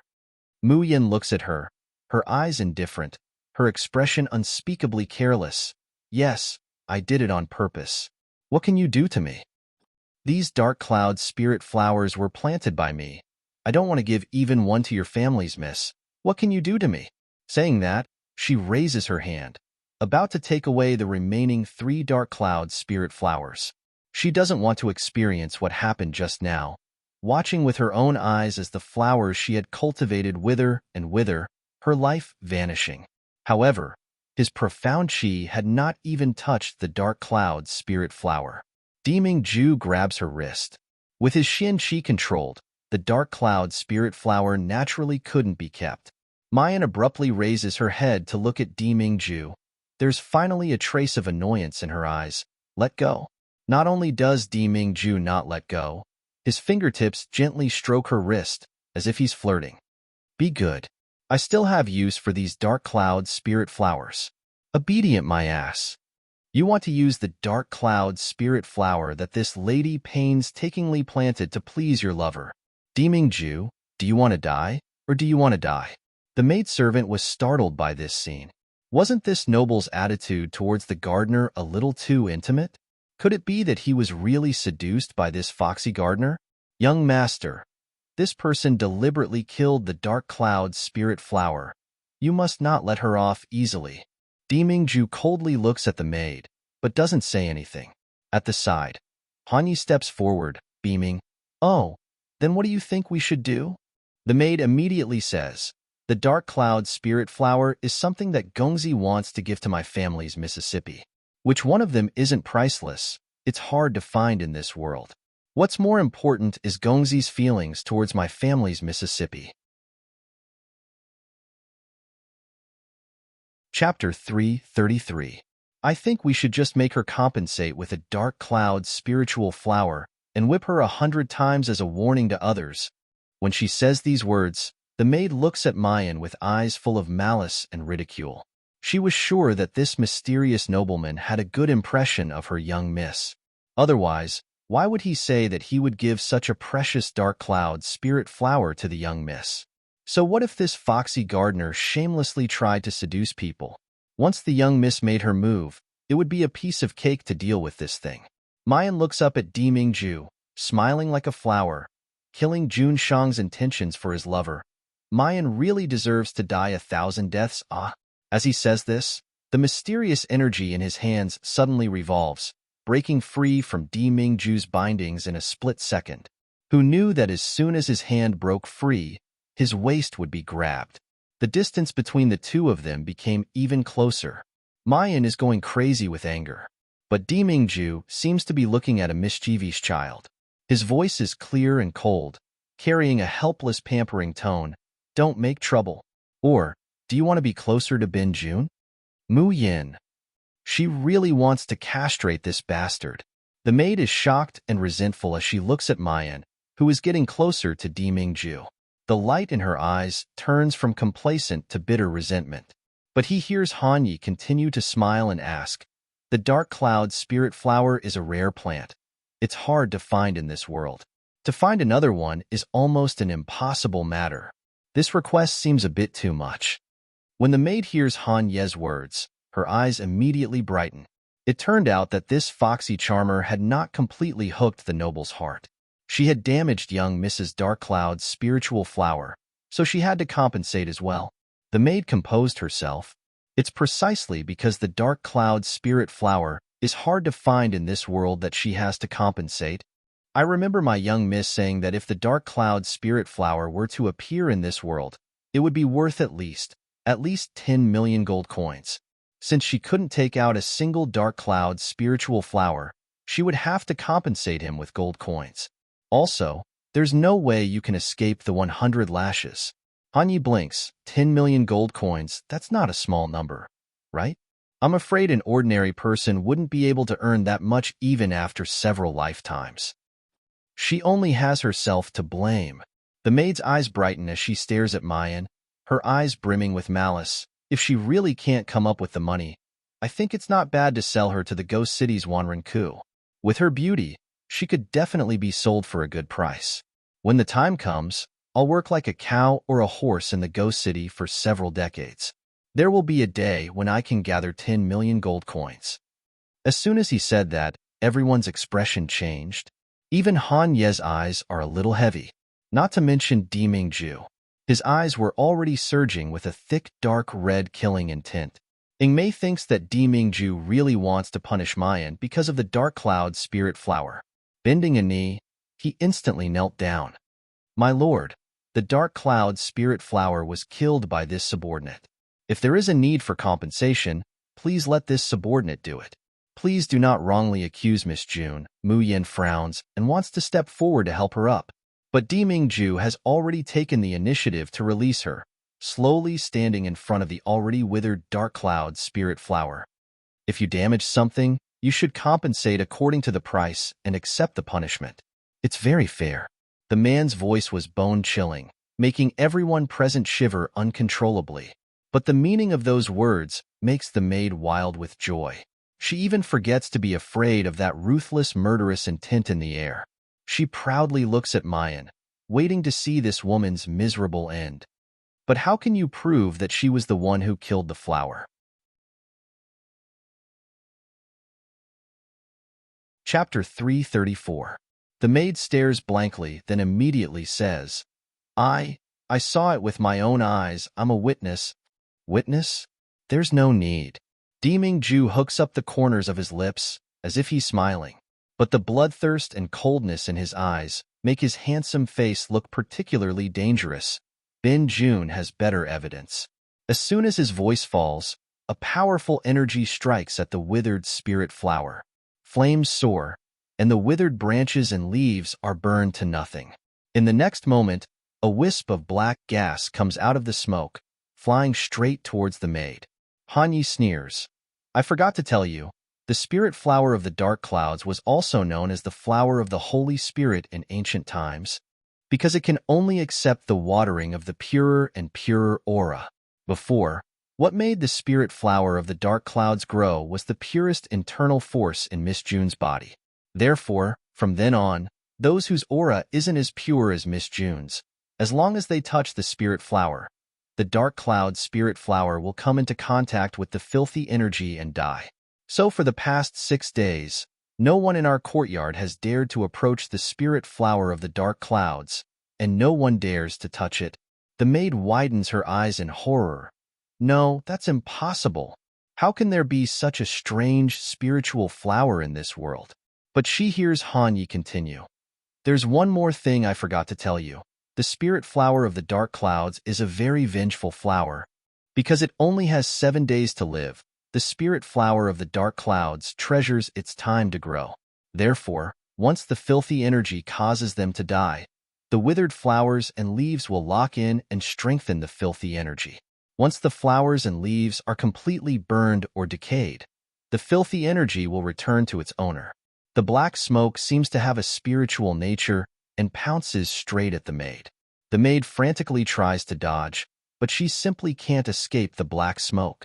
After a few short breaths, her face is completely wrapped up in the black smoke. Ah! A mournful scream pierces the sky. The maid wails in anguish, desperately rolling on the ground. This kind of pain lasts for no less than a quarter of an hour, before the black smoke slowly dissipates, revealing the maid's pitch-black banana face. If one were to say, the maid's face could be considered pretty and pleasing, with red lips and white teeth. But right now, all that's left of her is a patch of blackness. Even her teeth are black and yellow. Unspeakably ugly. She was even more like a village girl than a village girl. Pfft. Cough, cough. One of the guards in black couldn't help but laugh out loud. He was so scared that he quickly held it in. Ha ha ha ha. Hanyi doesn't want to endure it at all. He holds his stomach and leans on Ingmei, laughing so hard that he can't stand straight. Ha ha ha, little shadow. Look at that face of hers. Don't you think it looks like a briquette? Ingmei pushes Hanyi away in disgust. Seeing the maid's appearance, she can't help but curve up the corners of her lips. Mu Yin is also somewhat dumbfounded. She didn't know that the dark cloud spirit flower still had such abilities after it died. This method of revenge was truly ingenious. Poochie. Dimingju looks at the smile on her face, and the coldness between his brows finally recedes a little, turning into a gentle pampering. The maid touched her face. When she put her hand down from her face, she saw that her palm was pitch black. This kind of blackness could not be erased or washed away no matter what. She was originally quite confident in her appearance and had always fantasized about being able to follow the young miss and marry the handsome son-in-law together with the young miss. But now, everything was destroyed. Chapter 335. Han Yi has already stopped laughing, standing in front of the maid in all seriousness. Well, now that the dark cloud spirit flower has been proven, it's time for us to calculate the issue of compensation. The maid widened her eyes and opened her black mouth, revealing a horrified and despairing expression. Han Yi smiles even more gently. Don't worry, we won't make things difficult for you. Just do as you said just now. Either he took out a dark cloud spirit flower, or he had to pay 10 million gold coins. Oh, right. Don't forget the punishment of 100 lashes. Miss, may I ask if what I said is correct? The maid's body was on the verge of collapsing. If one could still see the color of her skin at this time, one would probably see a pale face. No. Forgive me, I can't afford it. Han Yi lets out a regretful sigh. He clapped his hands together and said gently, but don't worry. Even if you can't afford it, we won't force you. As you said, it's very simple. If I don't have enough money, I'll just sell you to the 10,000 cave. It's just that your appearance. Han Yi looks her up and down at her mushy appearance. Oh, the flesh business is no good, but it's still pretty good to be a slave in the beast-fighting coliseum. After all, you also have an earth stage cultivation. Presumably, you'll be able to earn a lot of money from each match. There's still a long way to go. If he worked for a few decades, there would come a day when he would be able to pay off his debt of 10 million gold coins. Don't you think so? The maidservant couldn't hold on any longer when she heard this, and her eyes rolled back as she fainted. In the breeze, Mayan sits next to the dark cloud spirit flower. As the sun set in the west, the dark cloud spirit flower became more and more translucent. Its beauty was out of this world, but Mu Yin also knows that its short life has come to an end. In at most an hour, these flowers would completely wither and bear a pitch-black seed. Just like the two crystals left in her space, they had no vitality. Mu Yin sighs softly. In the end, she still reaches out and touches the sparkling and translucent petals, as well as the pink stamen in the center of the petals. The flowers swayed gently, as if expressing their affection and closeness to her. It also seemed to be telling him that he was fast. Their lives were like mayflies, short and helpless, but their short 7 days of life were more gorgeous than all the summer flowers in the world. Even if it was only 7 days, it was enough. Mu Yin gently plucks off the stamens in the center and carefully puts them into the jade box. The last ray of sunlight sank into the western sky, and the little flower withered completely, its life gone. Mayan raises her hand and gently waves it, collecting the dried leaves and seeds of the dark cloud spirit flower into her space. Then he gets up and hands the jade box to Dimingju. These few hours, she quietly looked at the dark cloud spirit flower, unwilling to pick it. Dimingju accompanies her at her side, not saying a word. Looking at this point, Mu Yin did not intend to argue with this man. After all, the seed of the dark cloud spirit flower was provided by Dimingju. The dark cloud spirit flower was able to bloom because of Dimingju. In the end, she doesn't have the qualifications to ask who Dimingju wants to give the stamen of the dark cloud spirit flower to. You wanted the stamen of the dark cloud spirit flower, so we're even, right? Mu Yin said lightly. Dimingju takes the jade box and immediately hands it over to Han Yi. Chapter 336. Just a moment ago, Mu Yin thought that she had thought things through. Hearing this, the displeasure in his heart immediately turned into a raging fire. This bastard really wanted to give away the stamen of the dark cloud spirit flower that he had worked so hard to grow. He really wanted to snatch back the jade box that he had just handed over. However, Han Yi doesn't give her the slightest chance. He takes the jade box, and without even saying a word, he turns into light and disappears. From the looks of it, he was really anxious. Mayan's eyes are heavy. Without saying anything more, she turns around and leaves. She didn't care who this man was going to give the dark cloud spirit flower to. She just wanted to see her baby. However, he had only taken 2 steps. Di Mingju's figure suddenly appears, blocking in front of her. Mu Yin narrows her eyes, her expression exceptionally unkind. What is Jun Shang doing? You wanted me to help you take care of your flowers, and I did. I also picked the stamen that you wanted to give to your little lover. Now that I want to leave, could it be that Jun Shang still won't allow it? Di Mingju's good-looking sword-like eyebrows wrinkle. There's a trace of doubt in the depths of his eyes. What little lover? Hee. Act. Keep pretending. Di Mingju stares blankly for a moment, then suddenly comes to a realization. You mean Shi Lanling? How could she be? Suddenly, his voice paused. A trace of a smile appears in his eyes. He leans closer to Mayan and whispers in her ear. Mayan, hearing your tone, Ben Jun will think that you are jealous. Jealous my ass. Mu Yan's face flushed red and she almost roared out loud. Looking at the man's smiling eyes, she felt even more annoyed when she saw her own angry look in his icy blue eyes. Pushing the man's face away, Mu Yin coldly says, "It's your business how you like to fantasize. I'm not interested. Right now, I just want to leave." Juanshang Darren wouldn't go back on his words, right? Di Mingju clasps her wrist and forcibly pulls her to his side. Wait one more day. After one day, I'll definitely let you see Xiao Bao. Why should I wait another day? Mu Yin coldly says, don't forget what you promised. As long as I grow the dark cloud spirit flower, you'll let me go. Before she could finish her sentence, the world in front of her started spinning. Di Mingju lifts her up again, hanging her on his shoulder. It was as if he was carrying a sack. Di Mingju. Mayan almost roars, you're going back on your word, you're shameless. The man stretched out his hand and gently patted her perky butt. His ears were suspiciously red. The voice that came out was still as cold as ever. No matter what you say, I won't let you leave before tomorrow night. I don't want to be sold to Wanren Ku, and I don't want to be whipped 100 times. Please help me plead with the noble. The maids who were scorched from head to toe knelt in front of Shi Lanling, crying bitterly as they begged. Opposite the maids sat a beautiful and refined woman dressed in white.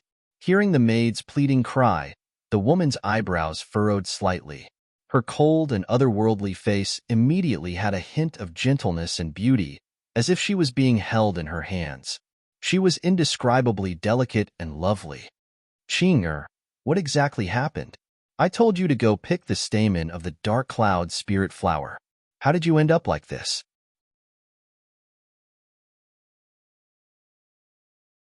Chapter 337. This servant couldn't stand it, so I tried to reason with her, but I didn't expect that I would end up like this. She told him what had happened in the herb garden, with a lot of embellishments. She focuses on how Mayan coveted the dark cloud spirit flower, and after discovering that it was given to Shi Lanling, she deliberately destroyed it and framed her. After Di Mingju appeared, how she seduced Di Mingju. The more Shi Lanling listens, the tighter her brows knit together. Her calm and tranquil eyes also slightly sink. Do you know where that person came from? The maid sees the displeasure in Shi Lanling's eyes, and a flash of happiness appears on her face. She immediately says, replying to Miss, that woman is called Mayan, and she's now a famous doctor in Tianyuan City. I heard that she also passed the senior doctor's exam of Xian Medical Pavilion. Ah, Xian Medical Pavilion? Shi Lanling lets out a disdainful sneer, clearly not putting Xian Medical Pavilion in her eyes at all. The maid still wants to say more, but Hanyi has already rushed over like a gust of wind. Miss Shi. Hanyi slightly gasps for breath as he takes out the jade box. He goes straight to the point. This is the stamen of the dark cloud spirit flower. Junshang wants it. Please complete it as soon as possible. Shi Lanling takes the jade box, her fingers gently caressing the top. A man's incomparably handsome face seems to appear before her eyes. A slight heat rises on her cheeks. Why didn't Di Jun himself come? She murmurs softly. And about today's matter, I heard from Qing. Oh, if Miss Shi didn't mention it, I would have forgotten. Hanyi seems to have just discovered the maid's existence, curling his lips up into a sneer. Why are you still here? Didn't you promise to go to the ghost city to receive 100 lashes, and then go to the beast fighting coliseum to raise money to pay off the debt? Hearing Han Ye's words, the maid's eyes fill with fear. She looks at Shi Lanling with a pleading look. Miss. Shi Lanling's brows slightly wrinkle. Guard Han. There might be some misunderstanding in today's matter. Even if Qing was really framed and accidentally killed the dark cloud spirit flower, there's no need to be so overbearing, right? After all, Qing is my personal maid. I don't know if Guard Han can allow me to see Di Jun and ask him to make an exception. There's no need to make an exception, Han Yi says with a smile that isn't a smile. Since Miss Shi is pleading for leniency, it's fine not to send that person to Wanren Ku. Hearing this, the maidservant's face revealed an ecstatic expression. Shi Lanling also smiled with satisfaction, her face carrying a touch of pride and joy. Who knew that Han Ye's next sentence would make her so angry that she almost drops the jade box on the ground? As long as Miss Lan is willing to compensate my family's June with millions of gold coins, your maid naturally wouldn't have to go to Wanren Ku. Of course, the punishment of 100 lashes is unavoidable. Shi Lanling clenched her teeth. Guard Han, do you think the Emperor knows that you are acting on your own? Han Yi has an indifferent look on his face. If Miss Shi feels that it is necessary, you are welcome to complain to my Junshang at any time. As he spoke, he clapped his hands. Immediately, someone rushed in and dragged the screaming maid out. 100 lashes, in addition to being sent to the 10,000 cave, sent to the beast fighting arena, to spend the rest of his life fighting with beasts and humans until his death. Piak.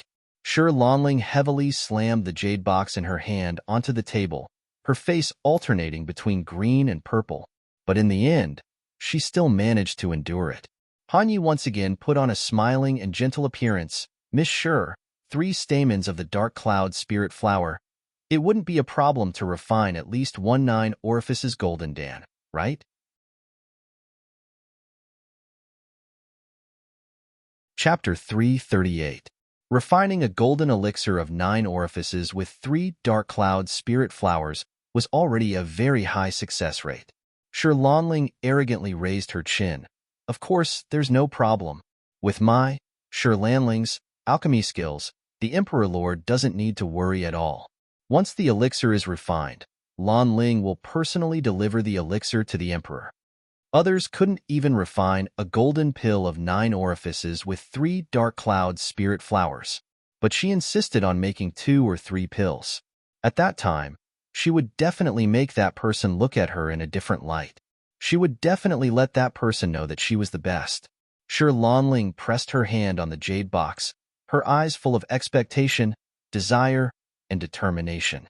She didn't even hear Han Ye's words. There's no need. Junshang doesn't see outsiders. He just immersed himself in his own world. From the first moment she laid eyes on Di Mingju, Shi Lanling has allowed her heart to sink completely into this man. Because she knows that in the Yinwu continent, there will never be another man like this person, handsome, powerful, and aloof. Only a man like this was worthy of her, Shi Lanling. With a creak, the door was pushed open. Ingmei carefully carried the dishes into the house. However, the room was quiet and the light was dim. There were no melodious zither sounds, no warm candlelight, and no refreshing fragrance. What made Ingmei uneasy was that she could smell a faint smell of blood in the air. He put down the tray, walked around the screen, and entered the room. Ingmei saw a figure moving slowly on the bed and called out softly, "Miss June, it's time to eat. You haven't even had breakfast." Before he finished speaking, Ingmei's expression suddenly changed. On the bed, not far away, a young girl in pajamas was leaning against the headboard. His face was pale, and his head was slightly drooping. He was so weak that he looked like he could fall off the bed at any time. What was even more frightening was that her pale lips and snow-white clothes were stained with captivating red blood. Miss June. Ingmei turns pale with fright and rushes over to help Mayan, whose life or death is unknown. She pinched her slender, jade-like wrist with her fingers and slowly injected spiritual energy into it. It had been a long time since Ingmei had been so afraid. His hands were ice-cold and his body was trembling slightly. He was afraid that something might happen to Mu Yin. However, as the spiritual power gushed out, she felt that her eyelids were getting heavier and her consciousness was getting more and more blurry. His body began to sway uncontrollably. Ingmei struggled to open her eyes. but she couldn't control her body. She suddenly realized something. Raising her eyes with difficulty, she saw the young girl who was on the verge of death a moment ago. Her long eyelashes fluttered and her eyes shone with a crafty light. The corners of her lips curled up, revealing a charming smile at her. Ingmei's first reaction was, "Fortunately, Miss June is fine." Unable to hold on any longer, he fainted. Looking at the young man who has fallen asleep in her arms, Mu Yin cupped her hands guiltily towards her. "I'm sorry, Ingmei. I'll borrow your identity first. When I see my baby, I will definitely come back to treat your illness and maintain your figure." Mu Yan's speed is very fast, and she directly changes clothes with Ingmei. In the mirror, the black-clothed youth's face couldn't be seen clearly under the shadow, but the cold temperament around him was exactly the same as Ingmei. He believes that as long as he doesn't look closely, even Hanyi, who is most familiar with Ingmei, wouldn't be able to recognize him.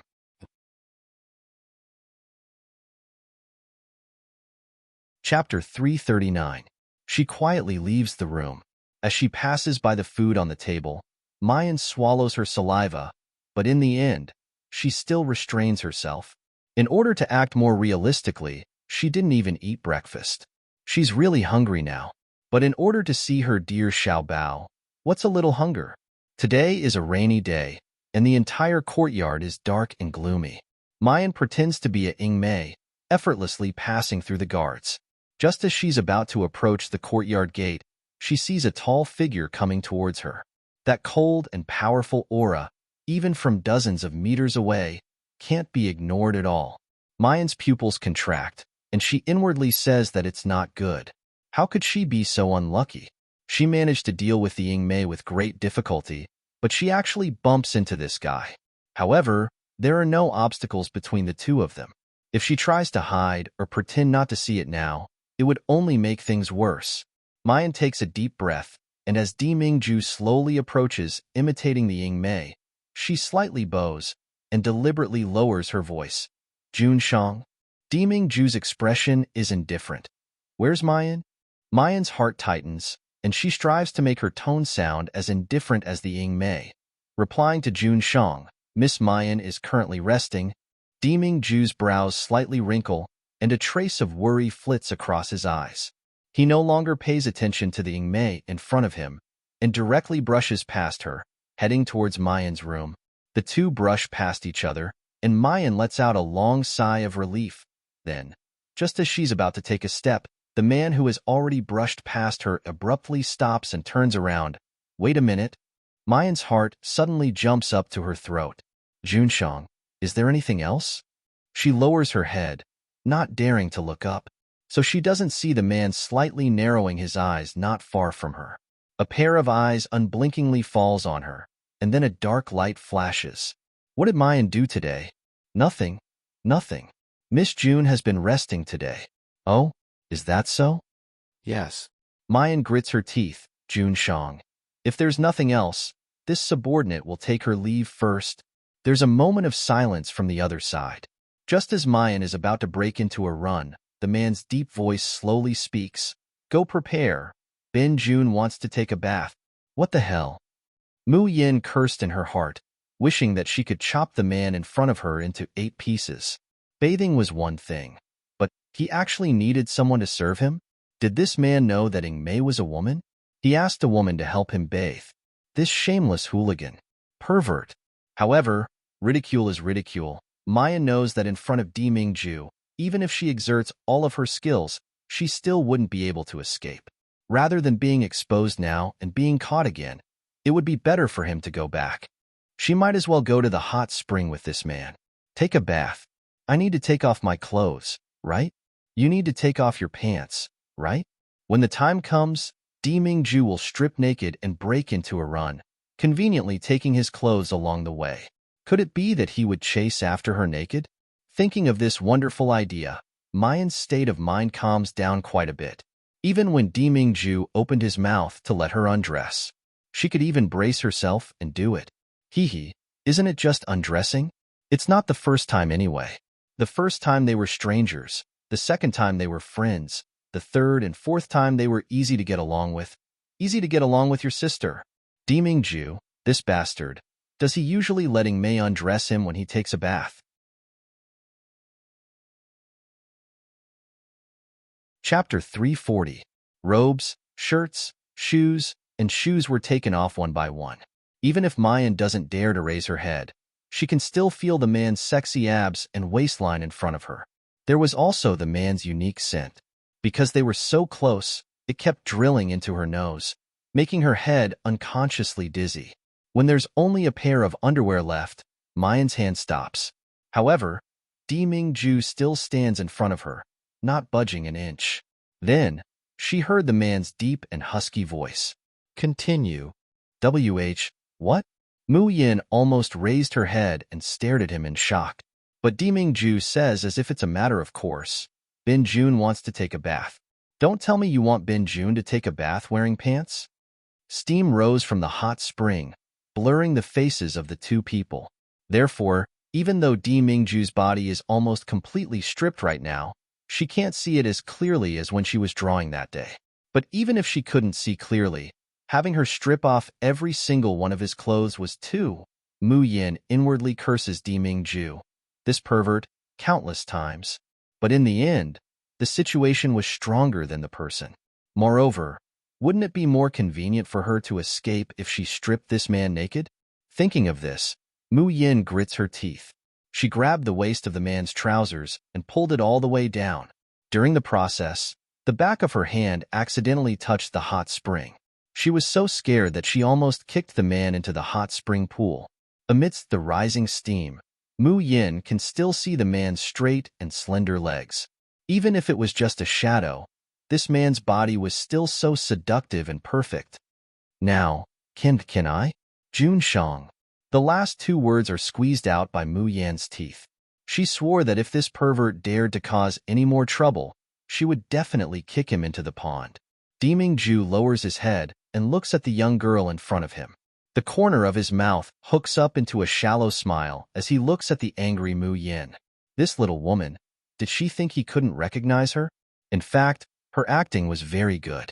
If it were someone else, he might not have been able to tell that it wasn't Ing Mei. However, the person pretending to be a shadow demon is Jun Mayan. In this world, he, Deming-ju, might not be able to recognize anyone, but he would never be unable to recognize Jun Mayan. Even if it was a wisp of aura or a tiny movement, he seemed to be familiar with it to the bone. Originally, he knew that Mayan wanted to escape, and his heart was still full of anger. At this moment, when he saw the young girl's indignant expression, all of this turned into gentleness and love. Usually, Mayan is always lazy and calm, as if she doesn't care about anything. What Deming-ju wants to see the most is for her to reveal a different attitude of a daughter because of him. The atmosphere in the hot spring was especially strange because of the long silence between the two. Mu Yan's entire body stiffens, her heart pounding like a drum. Just as she was about to lose it, the man suddenly turned around and slowly walked into the hot spring. The milky white water and the steaming mist cover the man's body, allowing Mayan to heave a long sigh of relief. Now, she could finally leave. However, just as he took a step forward, she hears Deming-ju's magnetic voice slowly ring out with a bit of laziness and lust. Come here. Mayan's footsteps stiffen, her hands clenching into fists. What does this pervert want to do now? She really wanted to leave, but the problem was that the exit was at the other end of the hot spring pool. She could not guarantee that she would be able to use her qinggong to escape. Will Deming-ju drag him into the pond midway? Chapter 341. Come here and scrub my back. The man's voice became hoarse and lazy, like a feather that drilled into one's heart. Mu Yin couldn't help but look up, her blood almost rushing to her nose. This scene was too against the rules. She saw the man lazily lying on the edge of the pool. Her long, jet-black hair was tucked in front of her chest, vaguely covering the spot on her chest. What was revealed, however, was her honey-colored skin and her sexy back that was submerged in the water. Mu Yin swallows her saliva and can't help but look at the man's face. Deming-ju's complexion has always been extremely beautiful. Sword-like eyebrows, starry eyes, a straight nose, and thin lips. Not a single inch of his facial features was imperfect. When put together, he was even more handsome than a mortal. But usually, the aura around him was indescribably cold and distant. He was so high up that no one dared to get close to him and blaspheme him. But at this moment, Dimingju has shed all of his indifference, and on the contrary, has added a trace of evil charm that can make people's hearts tremble. It was a person, no matter men or women. Seeing this scene, no one would be able to control themselves. Dimingju suddenly lifts his eyes, the corner of his lips slightly hooking up. What are you still staring at? Aren't you going to help me wipe my back? Mu Yin abruptly comes back to herself. That little bit of charm and reverie just now instantly turned into gnashing her teeth. So be it. Hopefully, this man can take it. Mu Yin casually picks up a towel from the side, wets it, and wipes it on Dimingju's back. Profound energy quietly circulated, and the ordinary towel even emitted a ka-ka sound of the thread breaking. With this kind of strength, even if it was used to rub a piece of granite, it would be able to rub it full of holes. But what makes Mu Yin dumbfounded is no matter how much strength she uses, Dimingju's back is still smooth and sexy. Not even the slightest trace was left behind. Fuck. Was he still human? What was this bastard's skin made of? Out of curiosity, Mu Yin couldn't help but reach out and scratch the smooth and warm skin with her fingers. In a split second, Dimingju's body shudders uncontrollably. Before Mu Yin could react, she only feels that the sky and earth are spinning. He was pulled over by a strong force. Thump! A large amount of warm water surged over and covered her head and face. Cough, cough, cough. Mu Yin comes out of the water with great difficulty, only to meet the man's scarlet eyes. The previously icy blue color had completely transformed into flames of desire at this moment. Mu Yin, do you know when a woman will grab a man's back like this? Mu Yin is startled. She is a little flustered by the flames in the man's eyes. She wants to escape. However, as soon as she moved, the man's lips fell on her. He held her tightly in his arms, as if he couldn't wait to swallow her whole. A hoarse voice with a strong sense of expectation intermittently rings in her ears, only when we are in the bridal chamber. Mayan, do you want to try it now? Mayan, Mayan, Mayan, Yin Yin. Wait a minute. Mayan abruptly comes back to her senses from her confusion and confusion. She bends her knee and viciously knocks it. Dimingju snorts and has no choice but to let go of the person. No matter how high his cultivation is, no matter how impregnable he is, he still wouldn't be able to resist that kind of pain. Cough, cough. Mu Yin glares at him indignantly, cursing as she retreats towards the edge of the pool. So you really knew.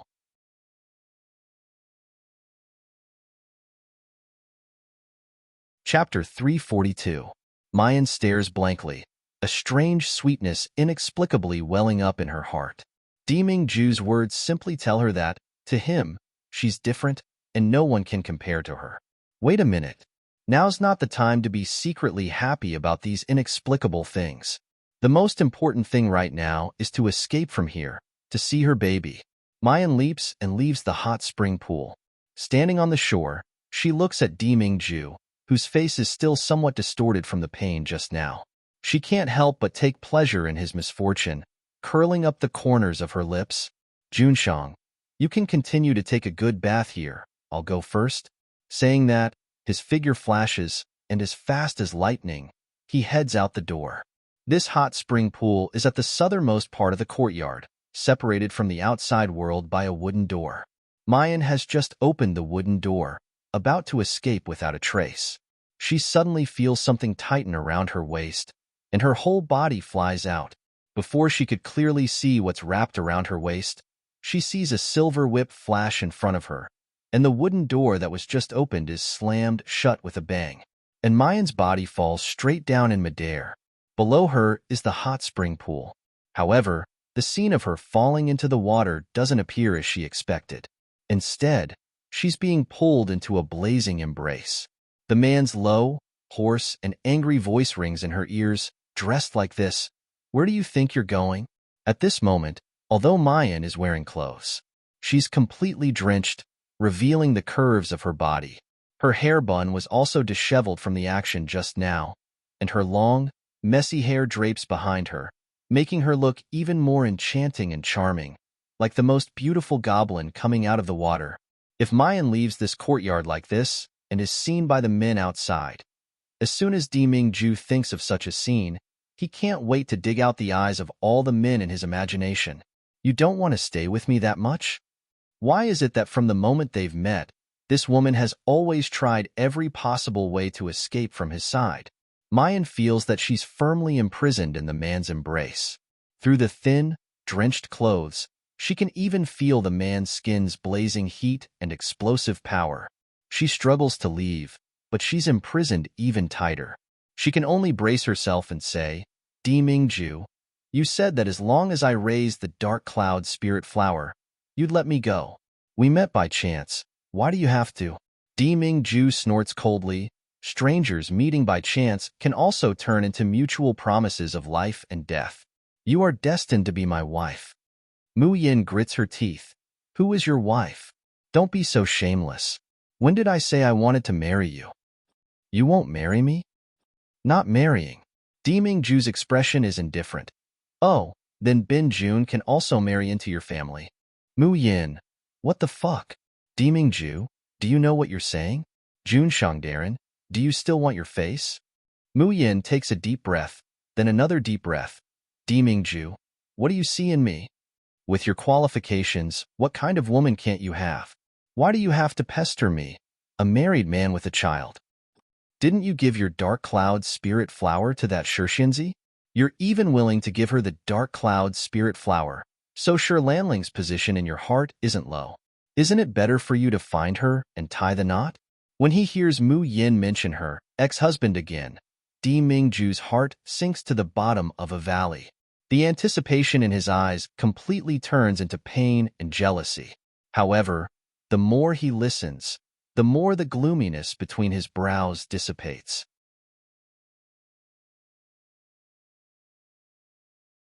Chapter 343. Mayan.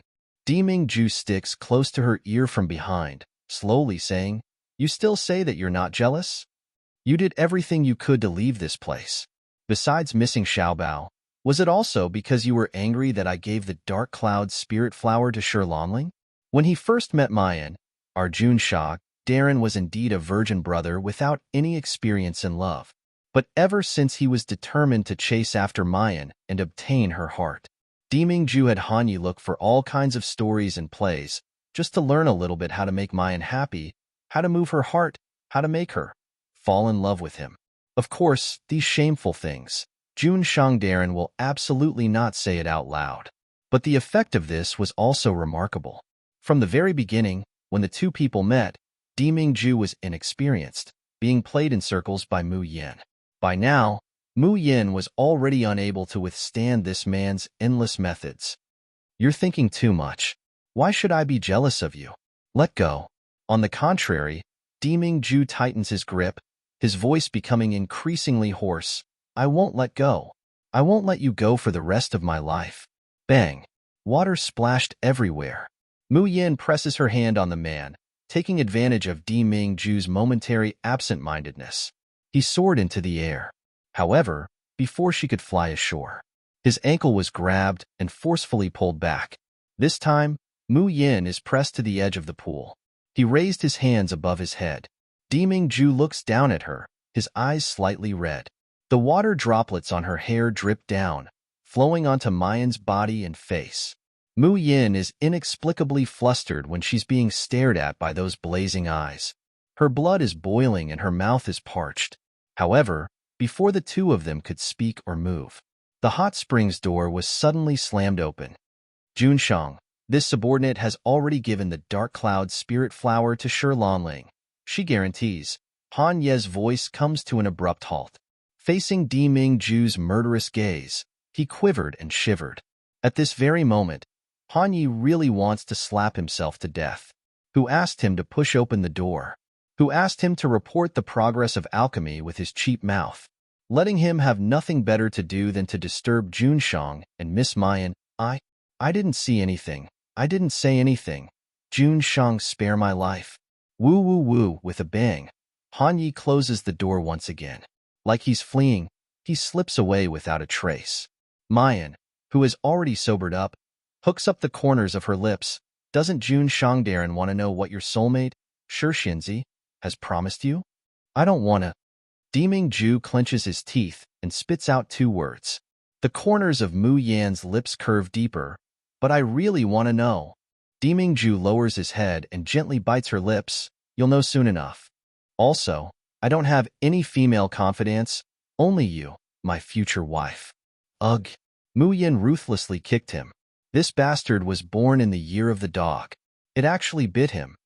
If you move again, I won't be able to hold myself back, and I'll make you my wife right now. The scorching breath breathes into Mu Yan's ears, as if carrying an infinite sigh and longing. Mu Yan's movements stiffen. In the end, Deming Ju doesn't move again. Instead, he carried her and flew to the edge of the hot spring. Water splashed everywhere, and mist lingered. When the water falls back to the ground, Deming Ju has already put on his clothes. Mu Yan raises her eyebrows. Storage space? She had already guessed that Deming Ju should have a storage space. Otherwise, he wouldn't often take things out of thin air. But she has never felt it so directly like this time.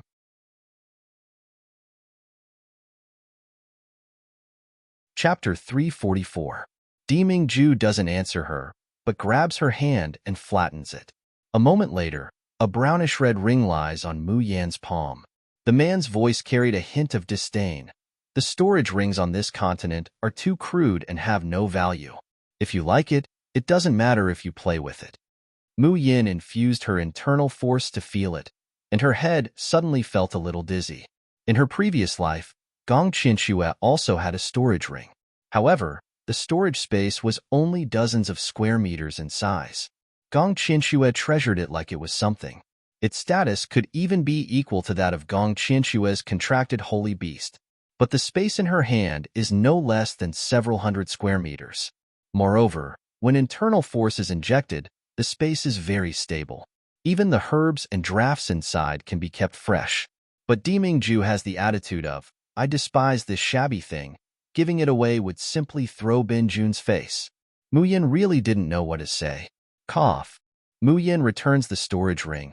I also have a storage space. I don't need this. Take it back.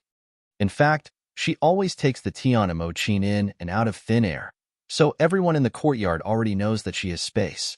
He just didn't expect it to be such a special space. Deming Ju doesn't take the storage ring back. Instead, he strings it on a chain and hangs it around Mayan's neck.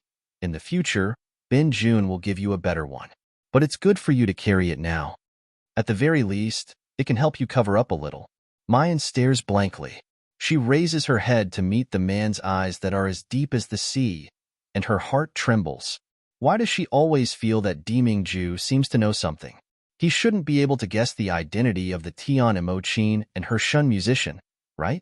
After all, Bailey Inlu had said that the Shun musicians had already disappeared from this world for thousands of years. In all the continents of the three realms, Shun musicians are an unspeakable, taboo existence. At this point, it should be impossible for anyone to know his identity as a Shun musician, right? With lingering fear, Han Yi scrambles out of the hot spring pool. After running for a long distance, he finally stopped, panting heavily. His heart was still filled with doubt and shock. Back then, Jun Shang didn't even allow people to get close to him, let alone taking a bath. Even Elder Chang, who has the closest relationship with Jun Shang. But now, Jun Shang actually pulled Miss Mayan to bathe in the pool. So much so that Jun Shang doesn't even have a single piece of clothing on him. Han Yi touches his nose, feeling a little dizzy. If he were to say these words to Little Shadow and the people from the polar domain, their jaws would definitely drop. Oh, right. Where's Little Shadow? She remembered that he seemed to have said that he was going to deliver a meal to Miss Mayan, but he never came back. Could it be that he had been waiting for someone in Miss Mayan's room? Thinking of this, Han Yi promptly goes to Mu Yan's room. With Little Shadow's stubborn temper, if he doesn't see Miss Mayan return, he might keep waiting. Just as he reaches the door of Mayan's room and is about to enter, the door was opened from the inside with a bang. A tall and slender woman in a long dress with her hair draped loosely over her shoulders rushed out. As soon as Han Yi sees this woman, he only feels an explosion in his head. His heart seemed to have been hit by something. It was beating so fast that it felt like it was about to jump out of his mouth.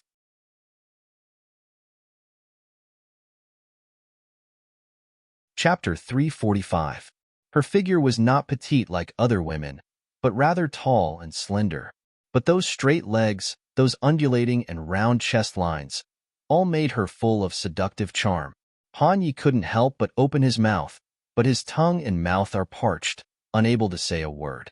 On the contrary, when this beauty sees him, she immediately reveals a familiar and anxious expression. Han Yi, Miss June has left. Han Yi? This beauty called him Han Yi? And why did the voice sound so familiar? It was cold and had a youthful feel to it. Wait a minute. Why does this beauty's face look so familiar? You are Little Shadow? She hears something wrong in Han Ye's tone. Mei seemed to be stunned, then looked down at her body. The first thing that entered his eyes was the undulating curves of her chest and the skirt that belonged to a woman. There was also her long hair, which danced in the wind behind her. Mei's eyes widened. She was actually wearing women's clothing, and it was even seen by Han Yi. Why was she wearing women's clothing? Right, it's Miss June. When Miss June left, they changed clothes. Little Shadow, you can't be a woman, right? Han Ye's eyes stare straight at Mei. He swallows and swallows again. Mei's personality had always been cold, and her methods were even more ruthless than a man's. Moreover, there was not the slightest trace of femininity in her movements. Therefore, even though Mei is delicate and pretty, even more beautiful than many of the beauties in the polar domain, Han Yi has never doubted that she might be a woman. But the girl in front of him was too beautiful, too tempting. Her cheeks were as white as snow. Her dress fluttered gracefully in the wind. Saying that Mei was a girl really didn't feel the slightest bit strange. When Mei heard this, she was shocked. A hint of panic flashed in her eyes, and she quickly disappeared. Her expression was cold, and her eyes were piercingly cold. She said in a low voice, "Don't blame me for being impolite if you speak nonsense again." As he spoke, he released his ice-cold killing intent. Han Yi isn't afraid of Mei's murderous intent, but looking at her cold face, it was obvious that she was really angry. He quickly put away his emotions and said with a smile, "Little Shadow, don't be angry. I was just joking. But your clothes are." Come to think of it, if he was treated as a woman, he would definitely be angry. Mei frowns in annoyance, then his face is dyed with anxiety. "It's Miss June. She changed into my clothes and left. I must go find her immediately, otherwise if June Shang finds out, it'll be troublesome." After saying that, he's about to dash out of the cold night. Han Yi promptly reaches out to block her. In the end, no one knew how the two of them moved. Mei's chest happens to bump into Han Ye's arm. The soft touch makes Han Ye's whole body stiffen and his eyes widen. "Get out of the way." Mei's pretty face is flushed with anger, and she's about to slap Han Yi with her palm. Wait. Han Yi repeatedly begs for mercy, reaching out to grab Mei's slender wrist, urgently saying, "Miss June didn't leave. She's with June Shang right now. You mustn't disturb him, otherwise he would definitely die a horrible death like him." Are you serious? It's absolutely true. Han Yi almost swears to the heavens. I saw it with my own eyes. How could it be fake? The air is quiet for a moment. You still won't let go. Mei's face is flushed, and she struggles with all her might.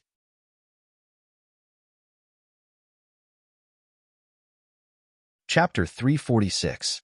Her wrist was held by this person, and she couldn't break free no matter how hard she tried. Han Ye's expression is somewhat absent-minded, his fingers subconsciously gently caressing Mei's wrist. He only felt that the skin on that fair and slender wrist was shockingly smooth and soft. How could a man have such snow-white, smooth skin? And the feeling when the shadow phantom bumped into her hand just now. Han Yi, if you don't let go, I won't be polite. Mei flew into a rage out of humiliation. With an angry shout, He slaps his palm towards Hanyi. Hanyi abruptly comes back to his senses, but it's already too late to dodge. His left eye took a solid punch.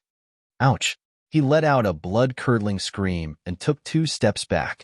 She covered her eyes and complained, "Little Shadow, you're prettier than a girl, but why are you so cruel?" Ingmei hides her hand, which is burning hot from Hanye's grasp, behind her back. He said coldly, "If you ever compare me to a girl again, I'll make you a real girl." Saying that, his line of sight slightly drifts, passing over Han Ye's lower body.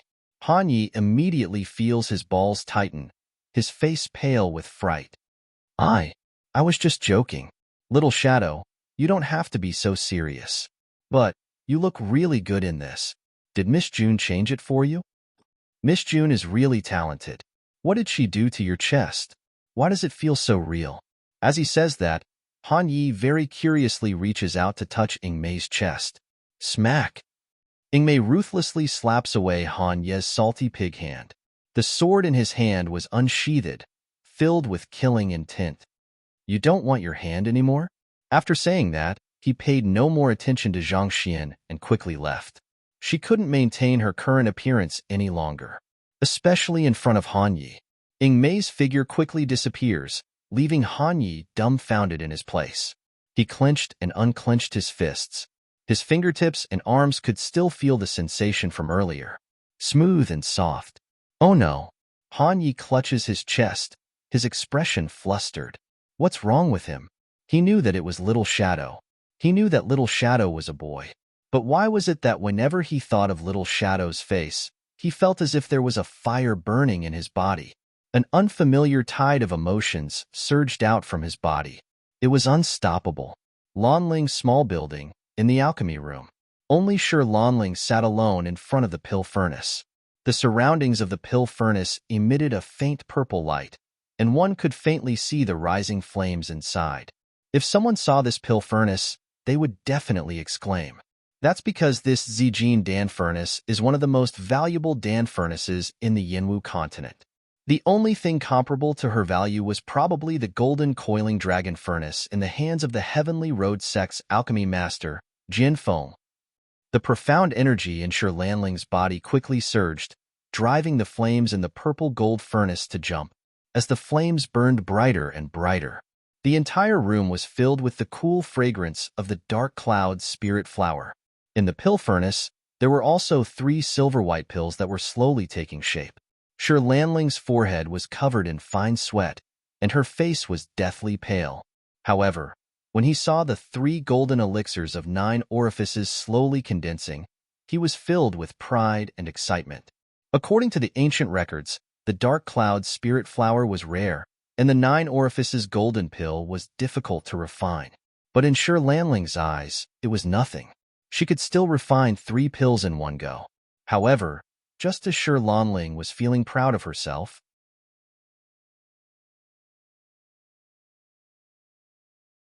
Chapter 347. Then there's a loud bang. Before Shi Lanling could react, a monstrous wave comes head-on towards her. Her whole body is thrown several meters away, and she heavily hits a table and chair. Miss, what's wrong? The maid outside hears the commotion and rushes in. She is startled to see Shi Lanling lying on the ground, her hair disheveled and her body covered in soot. Miss, what's wrong? What's going on? Shi Lanling pushes away the maid who comes to help her and rushes to the Dan furnace at lightning speed. She opens the lid, only to find that the elixir that was just about to condense into shape. At this time, 2 of them have already completely broken into black slag. There was only one that was emitting a silver light, and it lay alone in the pill furnace. Shi Lanling's brows tightly knit together. A deep unwillingness flashes through her eyes. 9 orifices golden Dan. This is a 9 orifices golden Dan. She originally thought that if she could refine 3, she might be able to keep one for herself. In this way, she would certainly be able to break through her bottleneck. But now, the stamens of the 3 dark cloud spirit flowers can only refine 1 9 orifices golden Dan. And this 9 orifices golden Dan is the deal she agreed to with Di Jun. Miss, you're already very amazing. The maid on the side sees Shi Lanling's depressed and unwilling appearance and promptly flatters her with a smile. This slave dares to say that in the Yinwu continent, besides Miss, no one can refine the 9 orifices golden dan. Of course, no one can refine the 9 orifices golden dan, because not a single dark cloud spirit flower can be found in the entire Yinwu continent. But listening to the maid Rue Zhu's words, Shi Lanling's pale and distressed face still shows a trace of pride. That's right. This is a 9 orifices golden dan. In the entire Yinwu continent, besides her, who else can refine it? Even Jianfeng of the Heavenly Road sect can't do it. If this news were to spread, then her reputation, Shi Lanling, would even overshadow Jianfeng's title as the world's #1 alchemist. Rue Zhu saw that Shi Lanling's complexion had improved a lot, so she hurriedly continued. What's more, that noble even took out 3 stalks of dark cloud spirit flower for you, Mississippi. Perhaps this golden elixir of 9 orifices was refined for you. Even if it wasn't for you in the beginning, I believe that as long as you express your desire, no man in this world would be able to refuse you. Shi Lanling cast a sidelong glance at her maid. You're the only one who knows how to speak nonsense. How can this be considered as nonsense? Rue Zhu makes a big fuss. Miss, why don't you go and take a look? On this Yinwu continent, in terms of beauty, talent, cultivation, and alchemy, how many people can contend against you? Even if it's Jingcheng country's illustrious Princess Qianxue, compared to you, she is only the light of a firefly and the splendor of the bright moon. She doesn't have the qualifications to be mentioned in the same breath. It's just that Miss isn't as high profile as that Princess Qianxue. Otherwise, how could Gong Qianxue have the title of Yinwu continent's #1 genius? Shi Lanling pursed her lips and revealed a faint and reserved smile. Go get me some water. I want to wash up and change my clothes. Rue Zhu hurriedly left. Not long after, Shi Lanling changed out of her dirty clothes and washed away the dust on her face, revealing her beautiful face. It's just that her complexion still looks pale due to excessive consumption of internal force. Rue Zhu hands over the brocade box containing the 9 orifices golden dan. Miss, now that the elixir has been refined, do you need this maid to call Hanyi over to pick it up?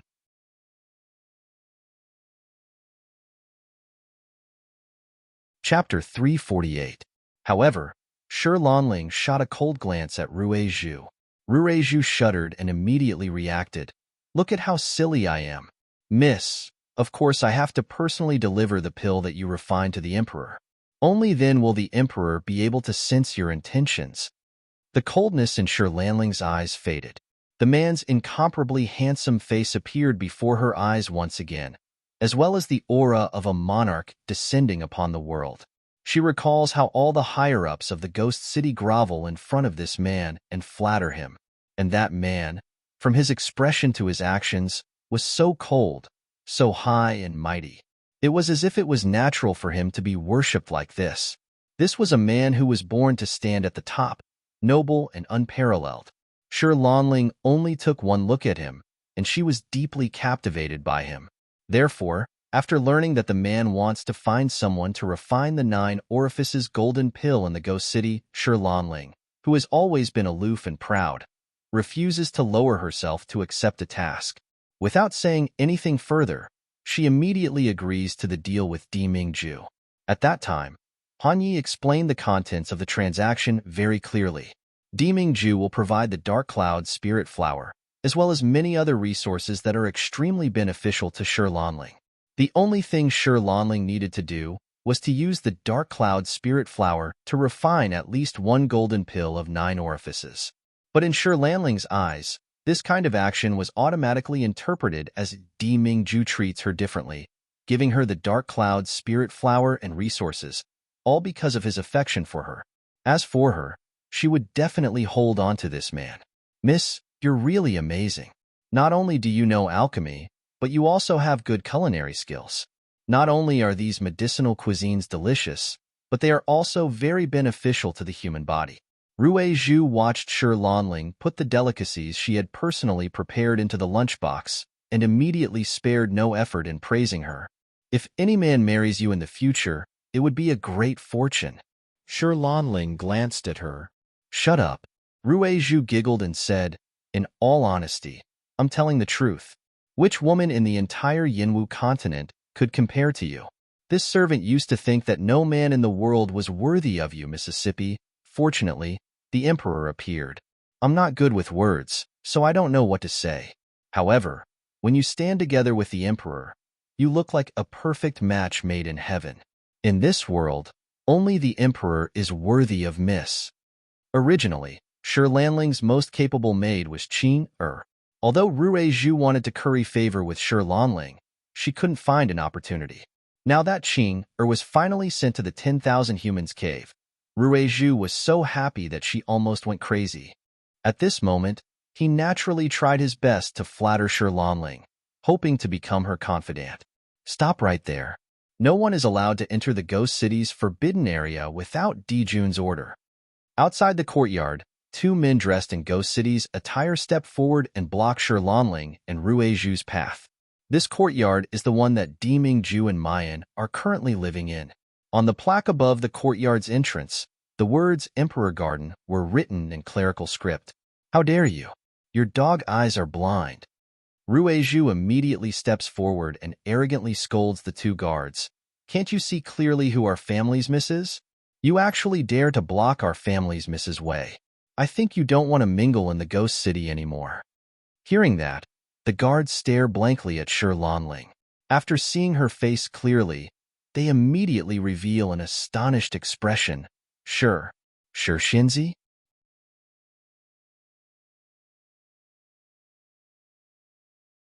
Chapter 349. In the entire Yinwu continent, there are only two people who can do alchemy. In the Ghost City, it is naturally regarded as a supreme existence like a treasure. It can be said that among the Ghost City's higher-ups, there is no one who doesn't know of Shi Lanling. The guards inside the Emperor Garden were all Deming-ju's trusted aides. However, the guards around the Emperor Garden's periphery were borrowed from the Ghost City. Therefore, after Rue Zhu yelled, the guard immediately recognized Shi Lanling's identity. Seeing the change in their attitudes, Rue Zhu revealed a smug expression. "What are you waiting for? Since you've recognized my young Miss's identity, why aren't you moving out of the way? You will suffer for delaying my young Miss's important matters." The guard is a little hesitant, but Juanshang, Rue Zhu was about to get angry, but Shi Lanling took a step forward and said in a gentle but distant voice, "You don't have to be nervous. I came here this time to deliver pills to the Emperor. If you're worried, you can go in and report to the Emperor." The guard did not have time to reply. Rue Zhu furrowed her brows and angrily cursed, "You blind thing. Do you know what pill my young miss is holding in her hand? That's the Yinwu continent's one and only 9 orifices golden dan. My family's miss has just refined it. It's precisely because I know that your majesty urgently needs this golden elixir of 9 orifices that I specially brought it here for your majesty. If the sovereign lord's matter is delayed because of you, the golden core will be delivered too late. Let's see how you'll face the wrath of the celestial emperor." Rue Zhu's words made the already hesitant guards even more fearful and fearful. In addition, because of the whispers of the maids in the courtyard, many people know that Deming-ju has specially invited Shi Shinzi from the Ghost City. He even sent the newly grown Dark Cloud Spirit Flower to Shi Shinzi to refine pills. Almost all of the maids and guards in the Emperor Garden believed that the Emperor treated Fairy Shi in a special way. If they didn't let him in now and incurred the displeasure of the monarch, none of them could bear the consequences. Thinking up to here, the guard clenched his teeth and bowed to make way. "Shi Shinzi, please come inside. I believe that Juanshang will definitely be very happy to see you." Early in the morning, in the courtyard, Mayan is dressed in a simple yet elegant blue dress. She doesn't put on any makeup as she lazily walks out of her room. "Miss June." Ingmei sees her and immediately steps forward. "Juanshang invites you to have breakfast?" Maya narrows her eyes, slowly saying, "If I remember correctly, Deming-ju promised me that he would let me go today?" Ahem. Ingmei blushed and said, "Juanshang said that you will see the young master this afternoon. Now, please go and have a meal. Juanshang has been waiting for a long time." There was still half a day before she could go back to see her baby. Mu Yin curled her lips unhappily. She was in a very bad mood. It wasn't just because that bastard went back on his word, causing her to be unable to see Xiaobao for so long. It was also because the fat rabbit, who was originally lying in the space, suddenly sprang out. Before she could react, it disappeared without a trace. Although he didn't plan to stir-fry the rabbit meat now, it was still Xiaobao's spirit pet. He didn't know if Xiaobao would be sad to lose it just like that. Just as he was feeling vexed, he suddenly heard a loud shout behind him. "Hey, the two in front, wait up! Did you hear that? I'm talking to you too." Mayan and Ing may have never been people who like to meddle in other people's business. You're tuning into the Romance Rendezvous YouTube channel. We're so grateful for your support, and don't forget to subscribe to join us on this incredible journey through captivating stories.